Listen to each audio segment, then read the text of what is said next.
Hello, c'est Axel, tu écoutes Mini Interséance, un podcast créé par l'association Pratea, une association qui écrit, réalise et parle de cinéma.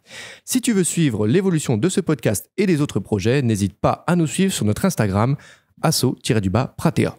Surtout, n'oublie pas que le podcast est disponible sur les plateformes de podcast Apple Podcast, Spotify, Google Podcast, Radio Public, Stitcher et même sur YouTube, sur la chaîne de Pratea. Merci et bon épisode à toi.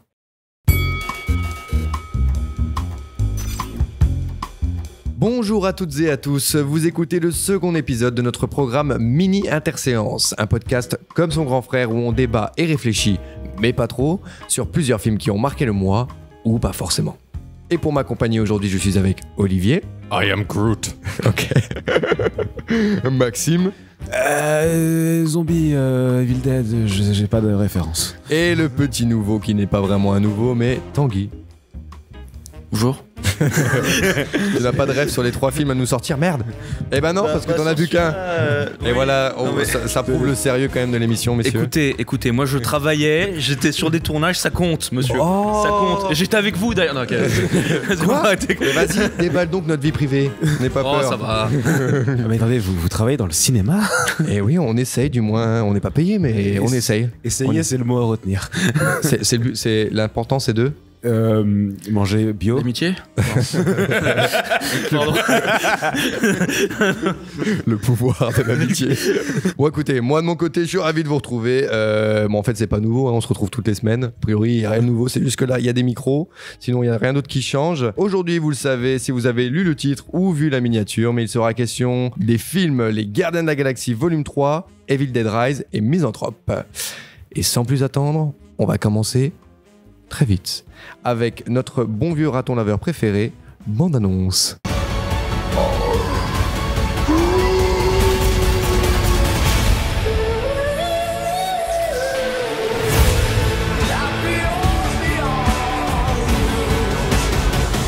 Kill anyone who gets in our way. No, not kill anyone. Kill a few people. Kill no people. Kill one guy, one stupid guy who no one loves. Now you're just making it sad. Nous revoilà désormais dans le 3e et peut-être dernier opus de la saga des Gardiens de la Galaxie, dans lequel notre équipe préférée devra batailler pour sauver l'un des leurs. Et pour commencer, toujours même question, est-ce que vous êtes particulièrement attaché à cette saga, Maxime ? Ouais, je suis assez attaché à cette saga. Je pense que c'est l'une des meilleures qui existe dans le MCU. Et d'ailleurs, c'est assez intéressant que Les Gardiens de la Galaxie, c'est un petit peu une saga dans la saga. Parce qu'elle est très extérieure quand elle est arrivée en 2014. 14, c'est vrai. Le premier film est sorti en 2014. 2014, j'en suis quasiment sûr. Non, 2014. Dans tous les cas, c'est très long. Allez, Tanguy Wiki. Moi, je suis sur IMDb pour tricher. Pardon. Ouais, c'est 2014. C'est méga chaud. Ça fait 10 piges. Hein. Il y a eu que 3 films, mais c'est vraiment cool. Et c'est 4 si tu comptes, je crois qu'ils avaient fait un truc pour Noël que j'ai pas regardé. Un truc pour Noël, même quiz, techniquement, mais bon. On va dire qu'il n'existe pas. Oh, ouais.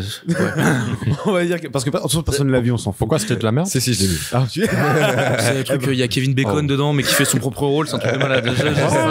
Et c'est James Gunn qui l'a réalisé, je crois. Donc, enfin bref. Oui, absolument. Tu me parleras tout à l'heure, Axel. Tu me parleras de cet épisode. Mais non, moi j'avais beaucoup en 2014, je l'avais pas vu au cinéma, je l'ai rattrapé un petit peu après. J'ai bien aimé le 1 quand je l'ai rattrapé. J'ai beaucoup aimé le 2. J'ai été émotionnellement très surpris d'être autant investi dans le truc. Et ça m'est arrivé très rarement, mais ça m'est réarrivé là avec le 3. Donc il y a cette espèce de magie qui appartient vraiment en particulier aux gardiens. Cette espèce un petit peu de truc spécial. Moi je pourrais en reparler tout à l'heure quand on abordera un peu plus les questions de production et surtout de James Gunn, parce que c'est un élément assez particulier du film à parler.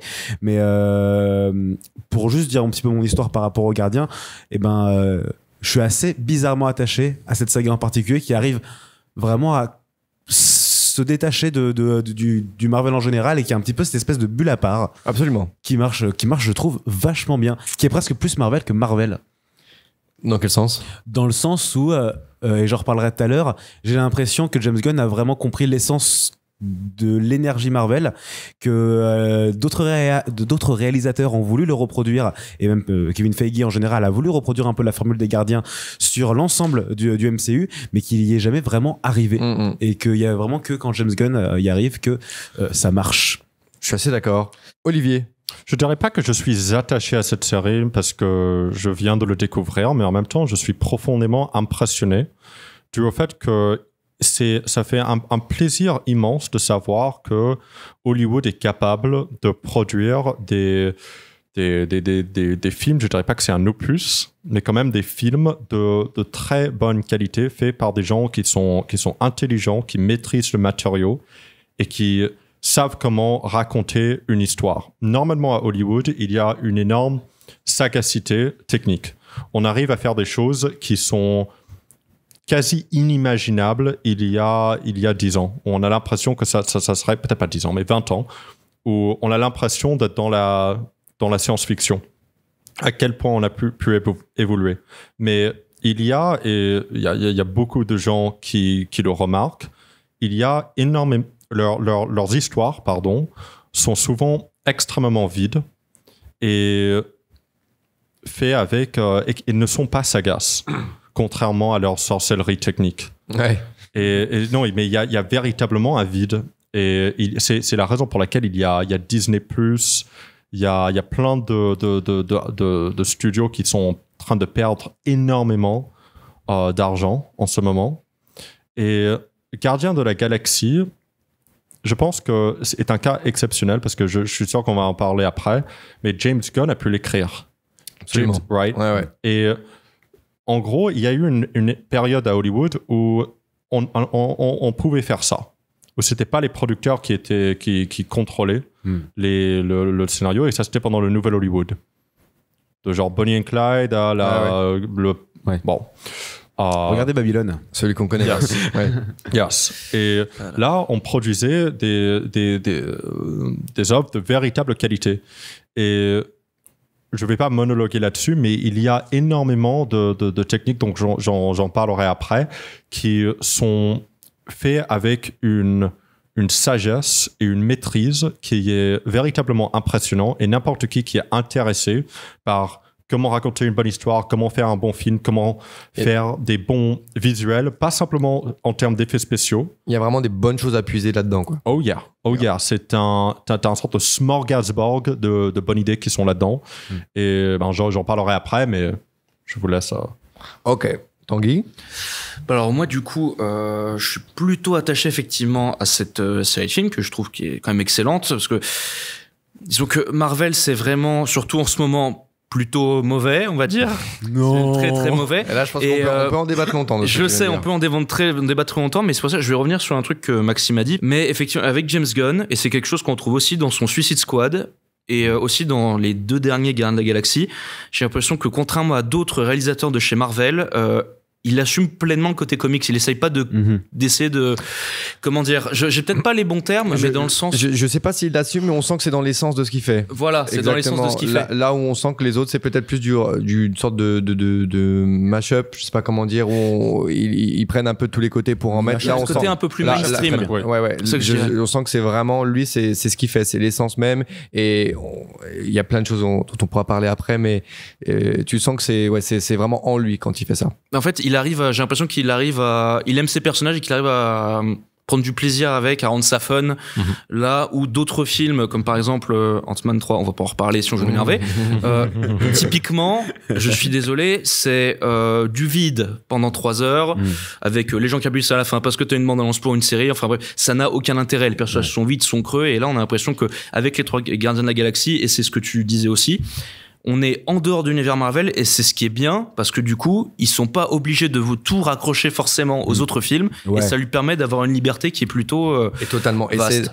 C'est là l'une des plus grandes qualités que je vais pouvoir louer au film quand on viendra à notre avis. Mais sinon, personnellement, je crois que j'ai pas non plus été durant les 10 dernières années ultra attaché à cette équipe, mais on va dire que c'est à partir du 2, un peu comme toi Maxime, où je me suis dit il y a vraiment ce côté un peu plus auteur. Je sais pas comment dire. Il y a vraiment une dimension auteur où l'action, tout ça va pas forcément être la priorité. Dans le 1 un peu plus, mais dans le 2, j'étais vachement étonné quand c'était en 2017 qu'il est sorti, d'aller voir le 2 et de voir à quel point le 2, du coup, je vais en parler plus tard, mais est assez similaire au 3. Donc le 3 est assez similaire au 2, dans le sens où on n'est pas forcément là pour te donner une histoire de fou furieux, une intrigue. Bon, les histoires chez Marvel sont pas toujours non plus incroyables, mais ce que je veux dire, on rentre souvent dans ces films avec James Gunn dans un prétexte pour vraiment raconter une histoire des personnages, Exactement. sincèrement, vraiment. Et on va peut-être même te trouver un prétexte, comme c'est le cas dans cet épisode 3 là, un prétexte pour finalement raconter complètement autre chose d'autre. Et c'est une certaine paire de couilles qu'il faut avoir pour faire ça dans Marvel et de pouvoir le faire. Et tu remarques que chaque épisode, et t'as dit le mot en réalité, ce qui vraiment résume vraiment les Gardiens, c'est que ce sont ces personnages-là. Exactement. Contrairement aux autres films Marvel en général, où le héros est souvent prétexte, souvent chiant en fait, en réalité, parce qu'un personnage de héros qui sauve le monde, ça intéresse pas grand monde, c'est pour ça Ça intéresse plus grand monde. ça intéresse plus grand monde. Dans la manière dont c'est fait. Oui, et surtout aujourd'hui. Ça intéresse plus grand monde parce que déjà il y en a 40 qui sortent par an. Voilà. 40, sans compter maintenant, tu rajoutes les séries, tu rajoutes tout ça. C'est ça, la figure du héros qui sauve tout le monde, à moins d'être vraiment réfléchi, à moins d'être d'avoir vraiment quelque chose à dire dessus, ça n'intéresse plus personne. Enfin bref, ce que je voulais dire par rapport aux Gardiens, c'est que là, ils s'intéressent vraiment à ces personnages-là. Ils racontent chacun quelque chose, et là où chaque épisode est intéressant, quand tu disais Axel un peu autorisant, c'est qu'en fait chaque épisode a une histoire et chaque personnage est développé en fonction de l'histoire qu'il veut raconter. Il y avait vraiment ce rapport au père dans le deuxième. C'est le 2 et 3, vraiment le 2, voilà. 2 et 3, il y a vraiment ce truc-là. Faudrait que je regarde le 1 après avoir je pense que c'est le vu plus deux, écarté des 2 et 3. Ouais, et c'était un petit peu les débuts. Je veux voir s'il y avait autant de sous-textes. Bah alors pour le 1, en vrai, pour je sais pas, je crois que c'était plus du côté de Gamora. En vrai, où il y avait un truc par rapport à ça, parce qu'il y avait un peu la guéguerre entre les deux filles. Je suis d'accord. Si je me souviens bien, il y a toujours un lien. Effectivement, mais je crois pas qu'il y a et tu as parfaitement raison, mais je pense qu'il n'y a pas la dimension ultra introspective qu'il peut y avoir dans le 2 et le 3. Ah oui, surtout que le 2, c'est quand même très très poussé, c'est très très émouvant. Mais dans ce, j'ai l'impression qu'il mettait. En fait, c'était. Enfin, je voulais pas te couper, excuse-moi. Non, moi j'ai terminé. C'était pour revenir, en fait, le problème qu'il y a aussi entre toutes les suites Marvel, c'est que souvent il y a le sentiment que les personnages n'ont pas évolué en 3 films, que ce n'est pas le même personnage. Alors que justement, ce que j'ai l'impression sûrement dans les 3 Gardiens, et puis même à chaque fois qu'on voit ces personnages-là, t'as vraiment l'impression qu'ils ont appris quelque chose, qu'il y a vraiment une évolution par rapport à ça. C'est tous des personnages qui ont eu des vies un peu spéciales, qui sont plutôt assez dramatiques, surtout quand tu fais notre visite de tout ça. Et c'est ça qui est génial avec James Gunn, et c'est un truc que tu retrouves aussi dans The Suicide Squad. Je sais que ce n'est pas Marvel, mais j'ai beaucoup aimé ce film, je m'attendais à rien. C'est que il a réussi à te garder un côté fun, bourrin, un peu vraiment, péchu du comics, mais en fait, d'un coup, il va te mettre une scène où, oui, alors moi, j'étais avec mon père, il avait des problèmes de drogue, un truc qui est quand même incroyable, et c'est un truc que t'arrives à faire, que tu peux pas faire dans d'autres films Marvel autres que ceux de James Gunn. Il y a cette espèce de truc un petit peu complètement taré, burlesque que peuvent avoir les comics du style, c'est pas un spoil, mais dans le film, il y a un raton laveur qui tombe amoureux d'une loutre avec des prothèses en métal. Je veux dire. Non, mais tu vois, juste, tu te dis ça, et moi, j'étais devant le film, je voyais ça, je fais, mais ouais. Et il arrive à te faire chialer avec, c'est pas ça. Et il arrive à me faire chialer avec. Mais je suis conscient que je regarde une image de synthèse et que c'est une loutre, et si ça n'a rien à voir, il est conscient que c'est drôle, j'en rigole, je me dis, ok, mais à côté de ça, je vais chialer. Je vais chialer parce que c'est bien fait, parce que ces personnages-là sont vraiment touchants. Il arrive à mélanger dans leur développement ce côté comique, ce côté burlesque comique, en même temps, avec il cache de vraies ténèbres, de vraies souffrances, parce que c'est des vraies souffrances qu'ils ont traversées. Là, tu sens que voilà, c'est. Et en même temps, arriver à côté ce côté cool qui peut arriver. Et pour ça, je pense que ça déteint sur la playlist. Et la raison pour laquelle, pardon. Vas-y. La raison pour laquelle il le fait habilement, comme tu as dit, c'est en utilisant 2 techniques qui sont extrêmement efficaces et que énormément de réalisateurs n'arrivent pas à faire. C'est que la raison pour laquelle c'est tellement émotionnel, ce n'est pas simplement parce que un des personnages a perdu ses parents et que c'est très triste ou ils ont perdu leur ami. C'est grâce au fait qu'il y a des moments burlesques et drôles et qu'il se prend à la légère. Pourquoi ? Parce que ce qui fait en sorte qu'une émotion est puissante, ce n'est pas A ou B, c'est le chemin entre les deux. C'est le contraste et c'est le fait d'être sur ce voyage et d'avoir 2 antipodes et nous mener de l'un à l'autre. C'est véritablement ça qui le fait. Un des meilleurs films d'ailleurs, Marvel aussi, qui le fait très bien, c'est Spider-Verse. Juste, mais Spider-Man Into the Spider-Verse, exactement, qui ne fait pas partie du MCU, qui est produit par techniquement, et c'est certainement non, c'est pas du tout le MCU, non, c'est Sony. C'est vraiment Sony qui a la Ok, variante. mais c'est un mais- personnage Oui, Marvel. oui, non, Oui, ah oui, oui. c'est- Ok, Sachant c'est- que c'est une dans la association, bande-annonce, mais on va c'est pas partir le sur Marvel ça, de mais- Disney, quoi. Right, ok. mais oui. Mais, Ils font une référence à ça dans mais- l'abondance du prochain, donc techniquement, tu peux dire. Non, non, que- non, non, arrête. mais néanmoins, c'est Ouais, un non, sorte mais de c'est ça le contraste. problème, c'est insupportable. Pardon. Ouais, C'est un- mais c'est un c'est un bon contraste exemple. en fait, parce que là tu es sur une montagne russe, et si on était on va dire dans le monotone, très facilement ça tomberait dans le pathos. Ouais. Si on était simplement dans le burlesque, après 5 minutes, ça peux ne plus. ça ne deviendrait plus drôle. Peut-être un tout petit peu plus longtemps, parce que ils font un burlesque qui est avancé et beaucoup plus difficile que sur un autre niveau que font la plupart des gens d'Hollywood. La plupart des gens d'Hollywood, genre les Seth Rogen par exemple, la comédie va être dans les dialogues.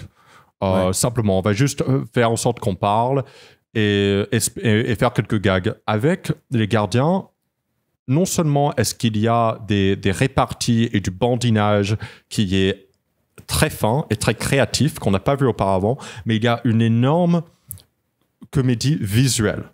Et c'est ça qui endure. C'est la raison pour laquelle on continue à regarder Buster Keaton. Yeah. C'est la raison pour laquelle Harold Lloyd marche. J'utilisais pas le terme burlesque pour rien. Right. À voir ça. Burlesque au sens aussi comédie physique. Right, exactly. Comédie un peu qui peut se relier au slapstick. Exactly. Un peu slapstick, Voilà, exactement. Et la raison aussi pour laquelle on s'attache au personnage, et je vais être très bref par rapport à ça, c'est un truc que fait très bien le film de Rodriguez, Alita Battle Angel, où tu as des personnages qui sont dans la merde, qui ont toutes les raisons pour lesquelles être traumatisés. Mais ils sont pleins de joie. Et qu'est-ce que ça veut dire?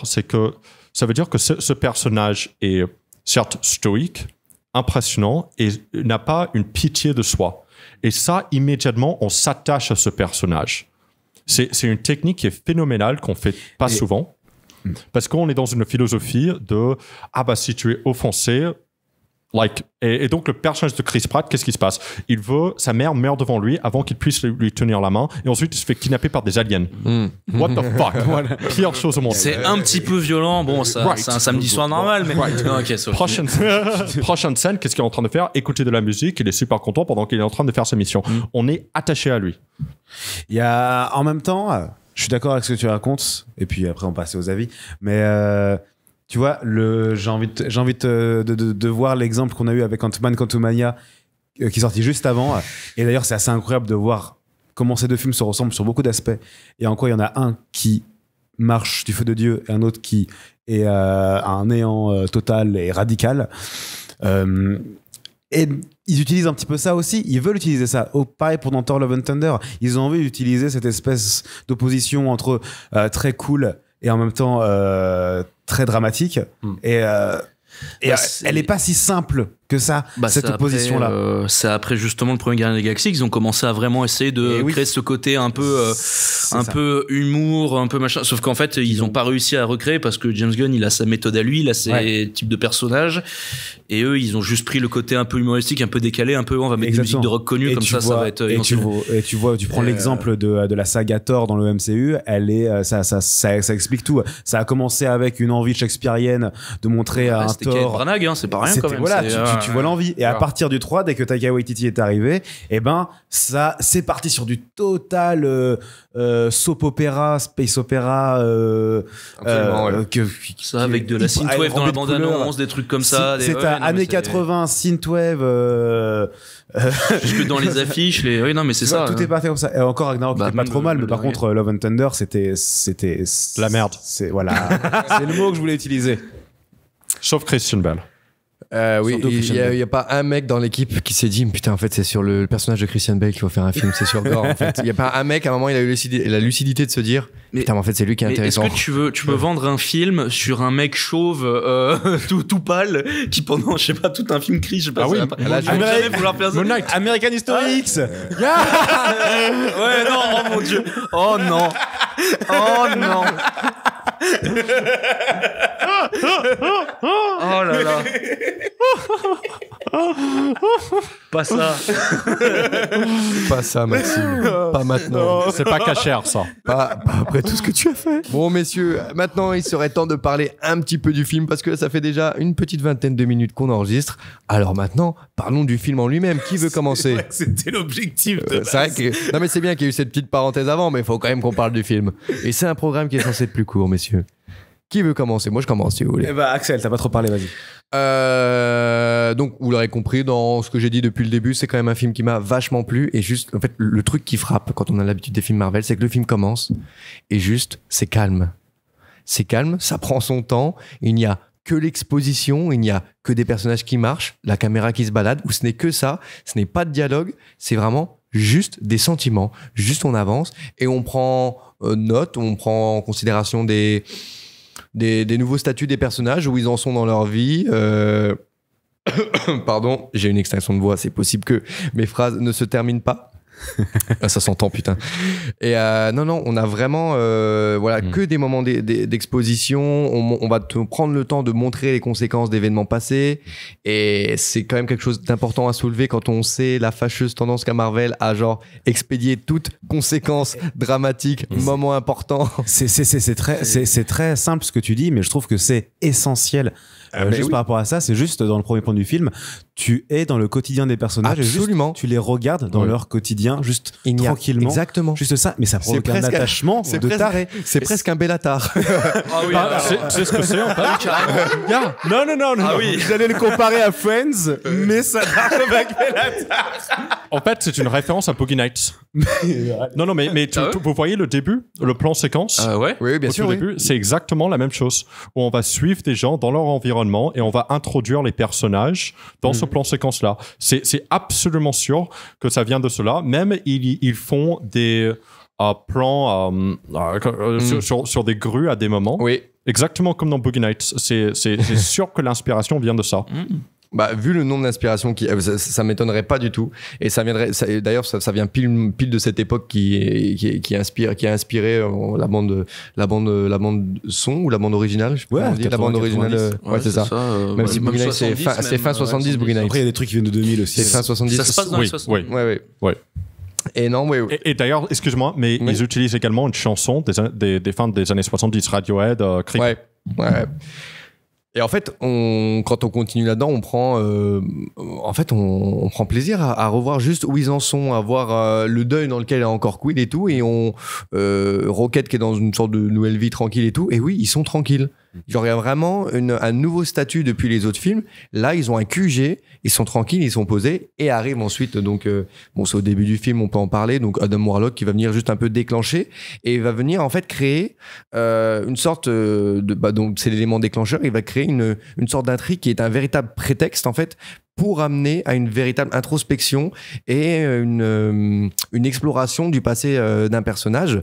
Donc là, c'est le personnage de Rocket. On a eu Gamora dans les films précédents. On a eu Quill avec donc le 2 qui est vraiment génial. Et donc, on garde cette recette qui, je trouve, est géniale. Et juste, l'élément déclencheur qui nous est amené est un pur prétexte pour qu'on puisse parler de tout ça et de choses vraiment touchantes, vraiment impactantes. Et c'est pour ça qu'on revient au côté un peu auteur autour de ce film. Et je trouve que c'est un choix fort, encore une fois, qui est maintenu, même en 2023, là où on sait que Marvel, quand il industrialise et rend ses films un peu plus, de plus en plus froids, quoi, émotionnellement. Ils avaient annoncé Adam Warlock dans le dernier Gardien de la Galaxie, du coup, il doit y avoir Kevin Feige derrière James Gunn qui fait bon, Adam Warlock, tu me le mets là, s'il te plaît? Ouais, mets-le-moi quand même. Figurine. Jouez. D'ailleurs, je voudrais ajouter un petit truc qui est plutôt intéressant. En fait, c'est que on parlait justement du fait qu'on s'est plutôt tous, je pense, assez attachés au personnage. Enfin, en tout cas pour nous qui avons vu la majorité des films.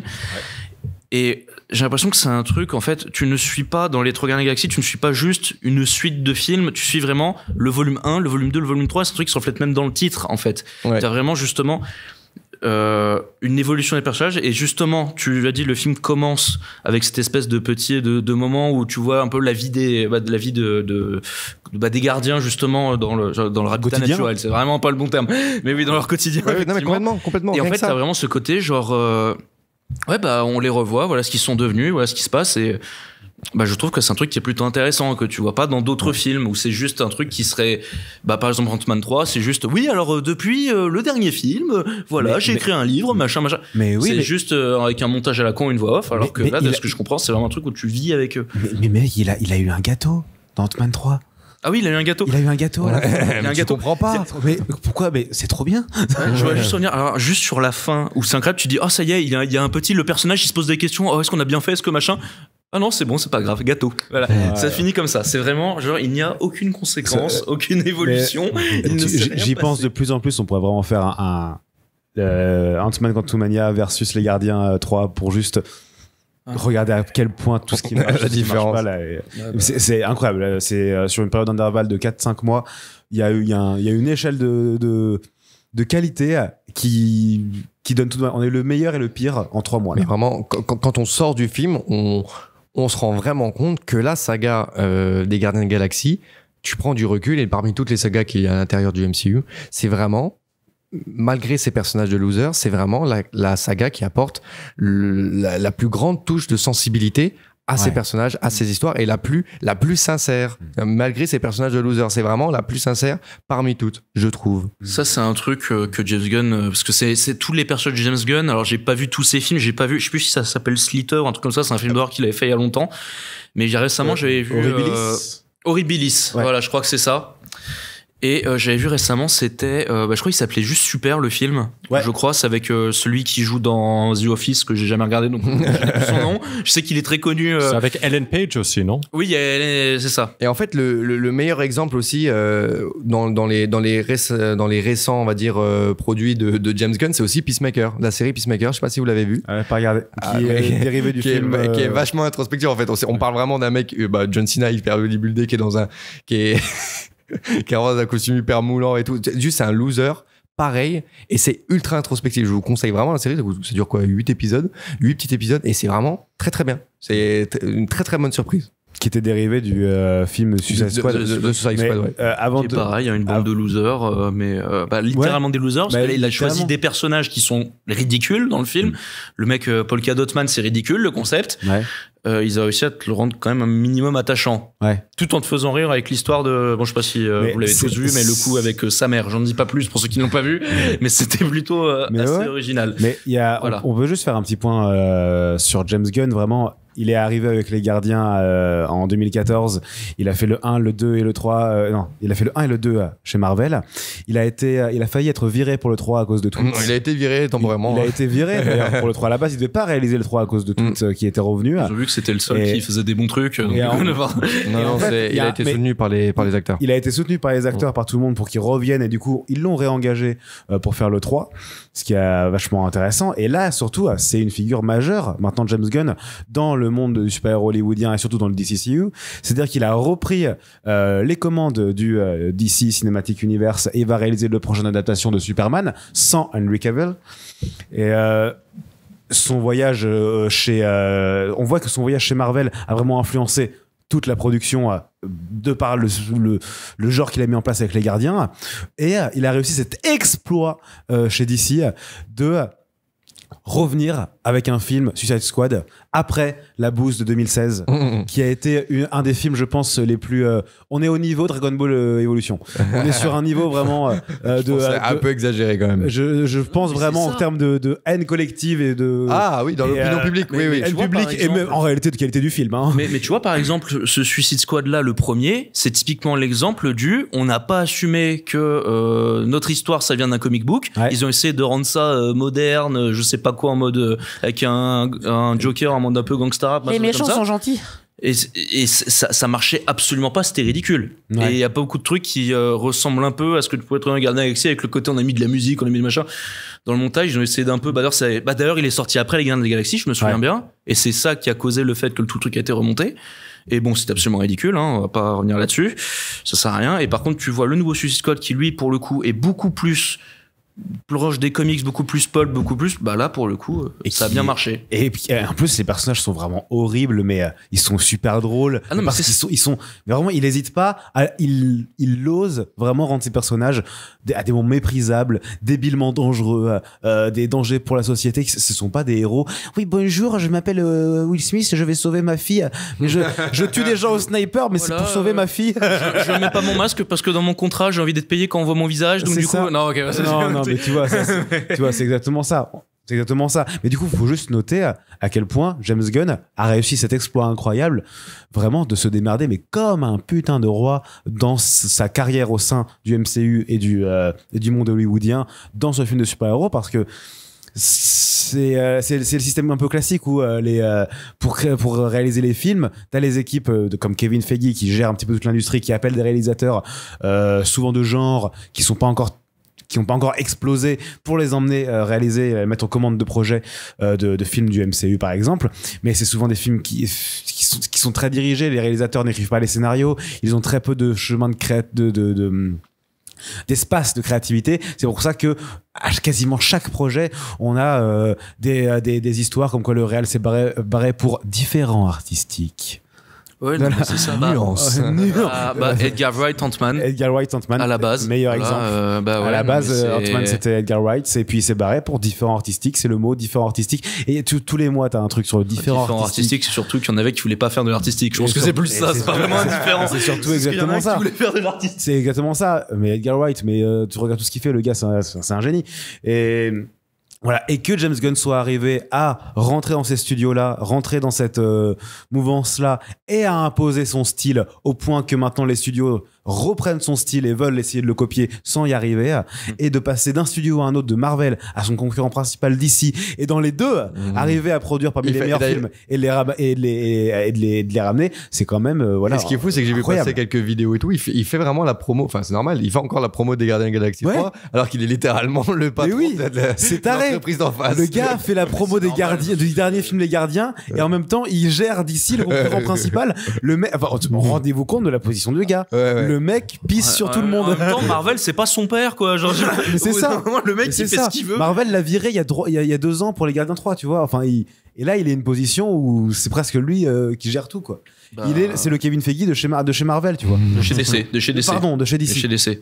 Peut-être le point, moi, qui me touche le plus dans ce film et qui m'a fait un bien démesuré, t'en as un petit peu parlé, Tanguy, tout à l'heure, c'est vraiment que les personnages évoluent, que les personnages changent, et que le film soit là pour raconter quelque chose, qu'entre le début et la fin, il y a une évolution.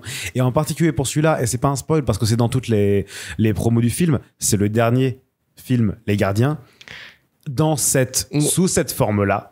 Ok, d'accord, ouais. Assez ouvert. Sous cette forme-là. Même moi, en ayant vu le film, j'étais pas sûr d'avoir compris ça, tu vois. C'est officiellement le dernier film des Gardiens avec ce cast-là. Ah, d'accord. Avec ce cast-là. On va les retrouver à droite, à gauche, sous d'autres noms, quoi. Tu sais, c'est comme pour les autres héros, c'est que les acteurs, au bout d'un moment, leur contrat, ils signent un contrat de 5 films, de 4 films, et au bout d'un moment, leur contrat arrive à terme, et on continue ou on continue pas. Il y en a qui continuent, tu vois, et puis il y en a qui s'arrêtent, ça dépend. Du coup, c'est les backstage des films Marvel, hein. Et du coup, comment tu conclus une histoire? Et toute la question du film, c'est ça. Comment tu conclus une histoire? Comment tu termines la saga? Quelle conclusion tu apportes à tous ces personnages-là? Mais c'est fou, hein. Mais quel bonheur de terminer un truc. Absolument. Quel bonheur dans Marvel d'apporter une conclusion, une fin à une histoire. Et tu en penses ce que tu veux, mais moi j'ai chialé à la fin. J'ai versé ma petite larme. Mais parce que même si j'étais pas attaché comme un fou à ça, parce que je vois toutes les ficelles qu'il y a derrière et ça m'empêche un peu de rentrer dedans, mais pour les Gardiens en particulier, j'étais quand même assez proche. Là, je chiale à la fin parce que je me dis, on conclut un arc et chacun maintenant va vivre sa vie et t'assumes de on conclut terminer. Un arc. En fait, t'as pas l'impression d'avoir regardé une bande-annonce de 2 heures pour le truc de 2 heures qui va sortir après pour faire la bande-annonce du truc de 2 heures. Exemple Ant-Man ou par exemple, ou enfin en tout cas t'as une vraie continuité. Tu vois, par exemple, je pense à un truc, c'est les 3 Iron Man. La fin d'Iron Man 3 est complètement annulée par ce qui est sorti par Civil War, qui est annulé par machin. Enfin, il y a le côté, il abandonne un peu ces trucs gadgets. C'est un truc en fait où les personnages changent littéralement de personnalité, de but au fur et à mesure des films. Et ça, c'est un truc que j'ai pour l'instant, en tout cas de ce que je comprends pour le 3e, n'a pas changé. Pardon, excuse-moi, pour les Gardiens. Voilà. Et là, pour le 3, ils ont donné l'ultime message qu'ils voulaient transmettre avec cette trilogie. Et en plus de ça, je pense que celui-là est celui avec la plus de profondeur dans la trilogie. Ils ont, parce que l'antagoniste, j'ai oublié son nom, celui le qui maître de l'évolution. Oui, le maître de l'évolution, qui a un nom qui le correspond très bien, dans la mesure où c'est un personnage. Je pense on peut surtout rebondir et en parler. Tanguy est en train d'avoir un sourire. Je pensais à un truc, vous inquiétez pas. Okay. Tout va bien. Enfin, il y a un énorme aspect religieux et philosophique là, dans ce film qui le donne un sous-texte qui est très rare dans les films. Absolument. Et il y a cette idée, parce que c'est presque, on revient, on a même des moments bibliques, et on revient également à la tragédie grecque. Sauf que cette fois-ci, on l'a subverti dans la mesure où ce n'est pas le protagoniste qui a de l'hubris, c'est l'antagoniste. L'hubris, redit pour ce... L'hubris, c'est, dans la définition originale, c'est un mortel qui pense qu'il est immortel. Ok. Et qui ainsi pense qu'il est le maître de l'évolution, le maître du monde, et qui peuvent changer la réalité, quelque chose qui est plus fort que lui.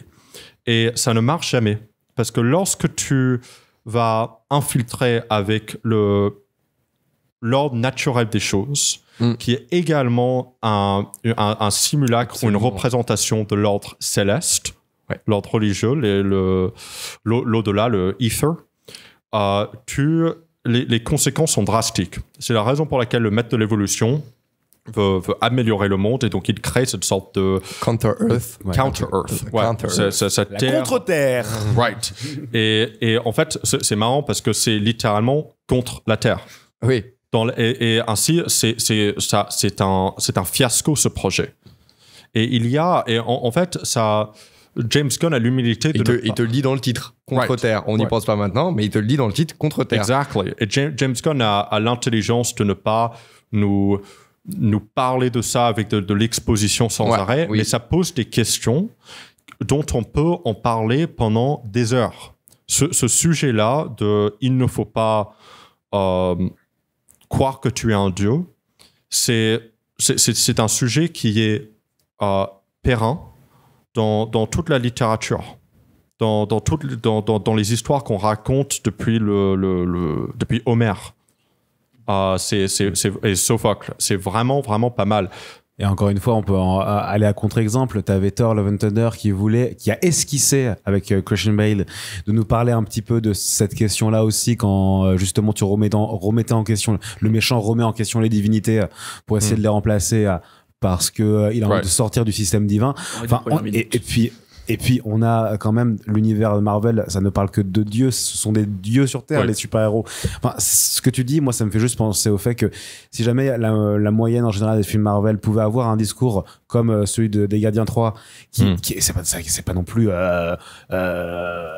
c'est pas les Gardiens 3, voilà, il y a pas un sous-texte non plus incroyable, mais il permet d'amener une réflexion qui peut aller très loin. Si l'ensemble des films pouvaient amener ces idées-là et ces vraies réflexions sur qu'est-ce que Dieu, qu'est-ce que l'élévation, qu'est-ce que celui qui est au-dessus des autres. Exactement. Enfin, tout ça, c'est des questions passionnantes qu'amènent de base les super-héros. C'est dommage que tous les films ne prennent pas cette question un peu plus en... Aussi parce qu'ils ne savent pas pourquoi, parce que c'est une chose de dire « Tiens, j'ai une idée intéressante pour un sous-texte ». C'est une autre chose de savoir exactement comment... de trouver un sous-texte qui va matcher, qui va correspondre parfait avec la fin d'une trilogie. Parce qu'on parlait avant, pour rebondir sur l'arc des personnages. À la fin, les personnages, l'arc des personnages va être en analogie avec le sous-texte. Et la combinaison des deux va créer littéralement une sorte d'alchimie qui va faire en sorte qu'on a véritablement ce sens de la conclusion. Ça, c'est l'écriture et le développement de personnages qui est véritablement habile et intéressant et qui nous donne véritablement ce sens d'une conclusion. Et qu'on fait encore une fois cette fois-ci un film de cinéma et pas un film qui s'inclut dans une série dans un projet de contenu. Là, on fait un film de cinéma, on veut raconter quelque chose, on apporte un sous-texte parce qu'on veut vraiment faire de la mise en scène. C'est ça. Je pense que c'est un bon résumé. Et tous les films se répondent les uns aux autres, parce que d'ailleurs, tu parlais justement de cette question du méchant. Les films de la saga. Oui, de la saga. Ouais. Bien sûr, bien sûr. Tu parlais justement du méchant qui veut, parce que je t'ai quand même enseigné dessus, hein, c'est pas parce que, bref, c'est important, qui est un peu envie de devenir un dieu, et c'est aussi un truc que tu retrouvais dans le 2, ça, le fait. Justement, il voulait devenir il y avait cette question où en fait, même dans le 1, tu regardes le premier méchant, il voulait utiliser la pierre pour devenir un dieu pour battre Thanos. C'est ça. Voilà. C'est ça, il y a toujours ce truc qui revient en permanence avec les antagonistes qui sont justement des types qui, sous prétexte de vouloir améliorer, parce que c'est toujours ça en plus, même pour le premier, Un peu moins pour le 2, mais bon, sûrement analysé D'une autre forme. différemment, sous C'est une ça. autre forme. Et on voit ce que tu en dis, ça souligne surtout, encore une fois, que la saga est cohérente avec elle-même, qu'elle traitait des sujets particuliers, comme la place de Dieu au sein de l'espace, de l'univers, celui qui décide, quel est le pouvoir qu'on peut avoir, les responsabilités, la famille, je t'ai vu. Et Voilà. L'amitié Et c'est surtout. intéressant, justement, de mettre ces personnages, enfin, ces antagonistes, justement, les confronter à une bande littéralement, de losers qui n'ont rien. c'est ça, encore une Exactement. fois, on est en Justement, confrontation comme ça. avec lui, on est en... Oui. De Stephen King. Ouais, Oui, aussi. oui, C'est oui. dans la mesure où il y a un bouillabaisse de personnages qui sont mis ensemble, qui Bouillabaisse. normalement... Est-ce que je l'ai dit bien? Oui, bien sûr. mais Ok, c'est cool. très C'est rigolo. génial. C'est Une incroyable. bouillabaisse. Une bouillabaisse de personnages, c'est-à-dire c'est un sorte de potpourri qui ne matche pas. Et en se mettant dans des situations dangereuses où ils doivent travailler ensemble, l'évolution, le besoin d'une évolution de groupe fait en sorte qu'il y a une évolution des individus. Et ça, c'est très intéressant. Et On est plus fort ensemble. ta gueule. Ok. Non, mais c'est vrai. Pouvoir de l'amitié. Non, mais c'est vrai. Pouvoir de l'amitié. On va tous se faire un smiley sur la main, les amis. Alors oui et non. Oui et non. Dans la mesure où lorsqu'on est ensemble, lorsqu'on est ensemble, au début, on est faible parce qu'on ne fonctionne pas. Et que la seule manière qu'on puisse fonctionner, c'est de introspecter, trouver nos propres défauts, et ensuite... Et les autres sont aussi là pour ça, justement. Quand les autres soulignent tes défauts, ils te permettent aussi de te faire évoluer. Bah, c'est la scène dans les Gardiens de la Galaxie, dans le premier, où ils se rencontrent tous, où littéralement ils ont tous, ils essayent tous de, je sais plus, c'est de récupérer la sphère, je sais plus exactement c'est quoi le MacGuffin, mais le petit terme, en fait c'est ça, c'est littéralement ils vont tous se rencontrer avec leurs différents leurs différents backgrounds justement, ils sont tous opposés pour un but commun, ils vont être obligés de travailler ensemble justement en se retrouvant en prison. Ouais. Et c'est exactement ce que tu dis ensuite, ça va leur permettre de justement grandir. Ouais. C'est le même pitch au début d'un body movie, enfin c'est ça. Voilà, de cette idée de personnages qui n'ont rien à faire ensemble, mais qui vont malgré tout arriver à s'entraider et à créer une nouvelle forme qui va créer une c'est ça, c'est des personnages qui n'ont quasiment aucun justement lien direct entre. Oh si, quoi que tu pourrais peut-être argumenter. C'est ça qui les rend. Mais oui, c'est ça qui. C'est ça qui les rend. C'est tous entre guillemets des losers. Attachants. C'est des persos à la James Gunn, c'est des losers qui justement. C'était quoi le terme? C'était le loser magnifique, je crois. Exactement. Oui. Et c'est ça, loser c'est ça. magnifique. Et- Parce qu'ils peuvent être aussi extrêmement impressionnants. Le fait que Chris Pratt, il arrive à sincèrement avoir un traumatisme en lui, mais quand même n'est pas un snowflake, n'est pas tout le temps dans sa propre pitié. Ça montre une certaine force. Même tous les personnages qui ont... Genre, t'as un gars qui peut que dire « I am Groot ». Genre... Et néanmoins, il les sauve de la prison dans le premier. Et c'est le personnage auquel on a vendu le plus de peluches. Et qui est joué par Vin Diesel. C'est quand même incroyable de se dire que l'un des films qui a le mieux marché de tous les Marvel, c'est un truc où il y a un arbre qui parle et un raton laveur. C'est quand même incroyable de se dire ça et que le truc arrive quand même à faire pleurer les gens. C'est quand même incroyable. C'est trop bien. Je chiale plus devant une loutre à prothèse que devant un humain dans tous les autres films. Ouais, non, mais c'est ça. Mais on a bien fait le tour là, c'est pas mal. Je pense qu'on a bien fait le tour de ce film qui est du coup en conclusion plutôt une bonne surprise pour nous tous. Une bonne continuation. Un excellent cru, un des meilleurs Marvel depuis la saga un bon petit bout de temps. Oh, oui, depuis Infinity War. Depuis le dernier film. Non, enfin. Non, attends, je me suis trompé. Oui, enfin, tu vois, t'as raison. Depuis Infinity War. Endgame, il n'y a rien eu de particulièrement. Encore Endgame, oula. Je pense qu'on pourrait. Depuis les Marvel. On pourrait. Au cinéma, je peux être d'accord, mais je pense qu'on peut en débattre longtemps de ça. Ouais, non, c'est vrai. On pourra en débattre longtemps. Eh ben, on va pouvoir passer au prochain film, messieurs, qui est Evil Dead Rise. Bande annonce. You know how to lie to kids.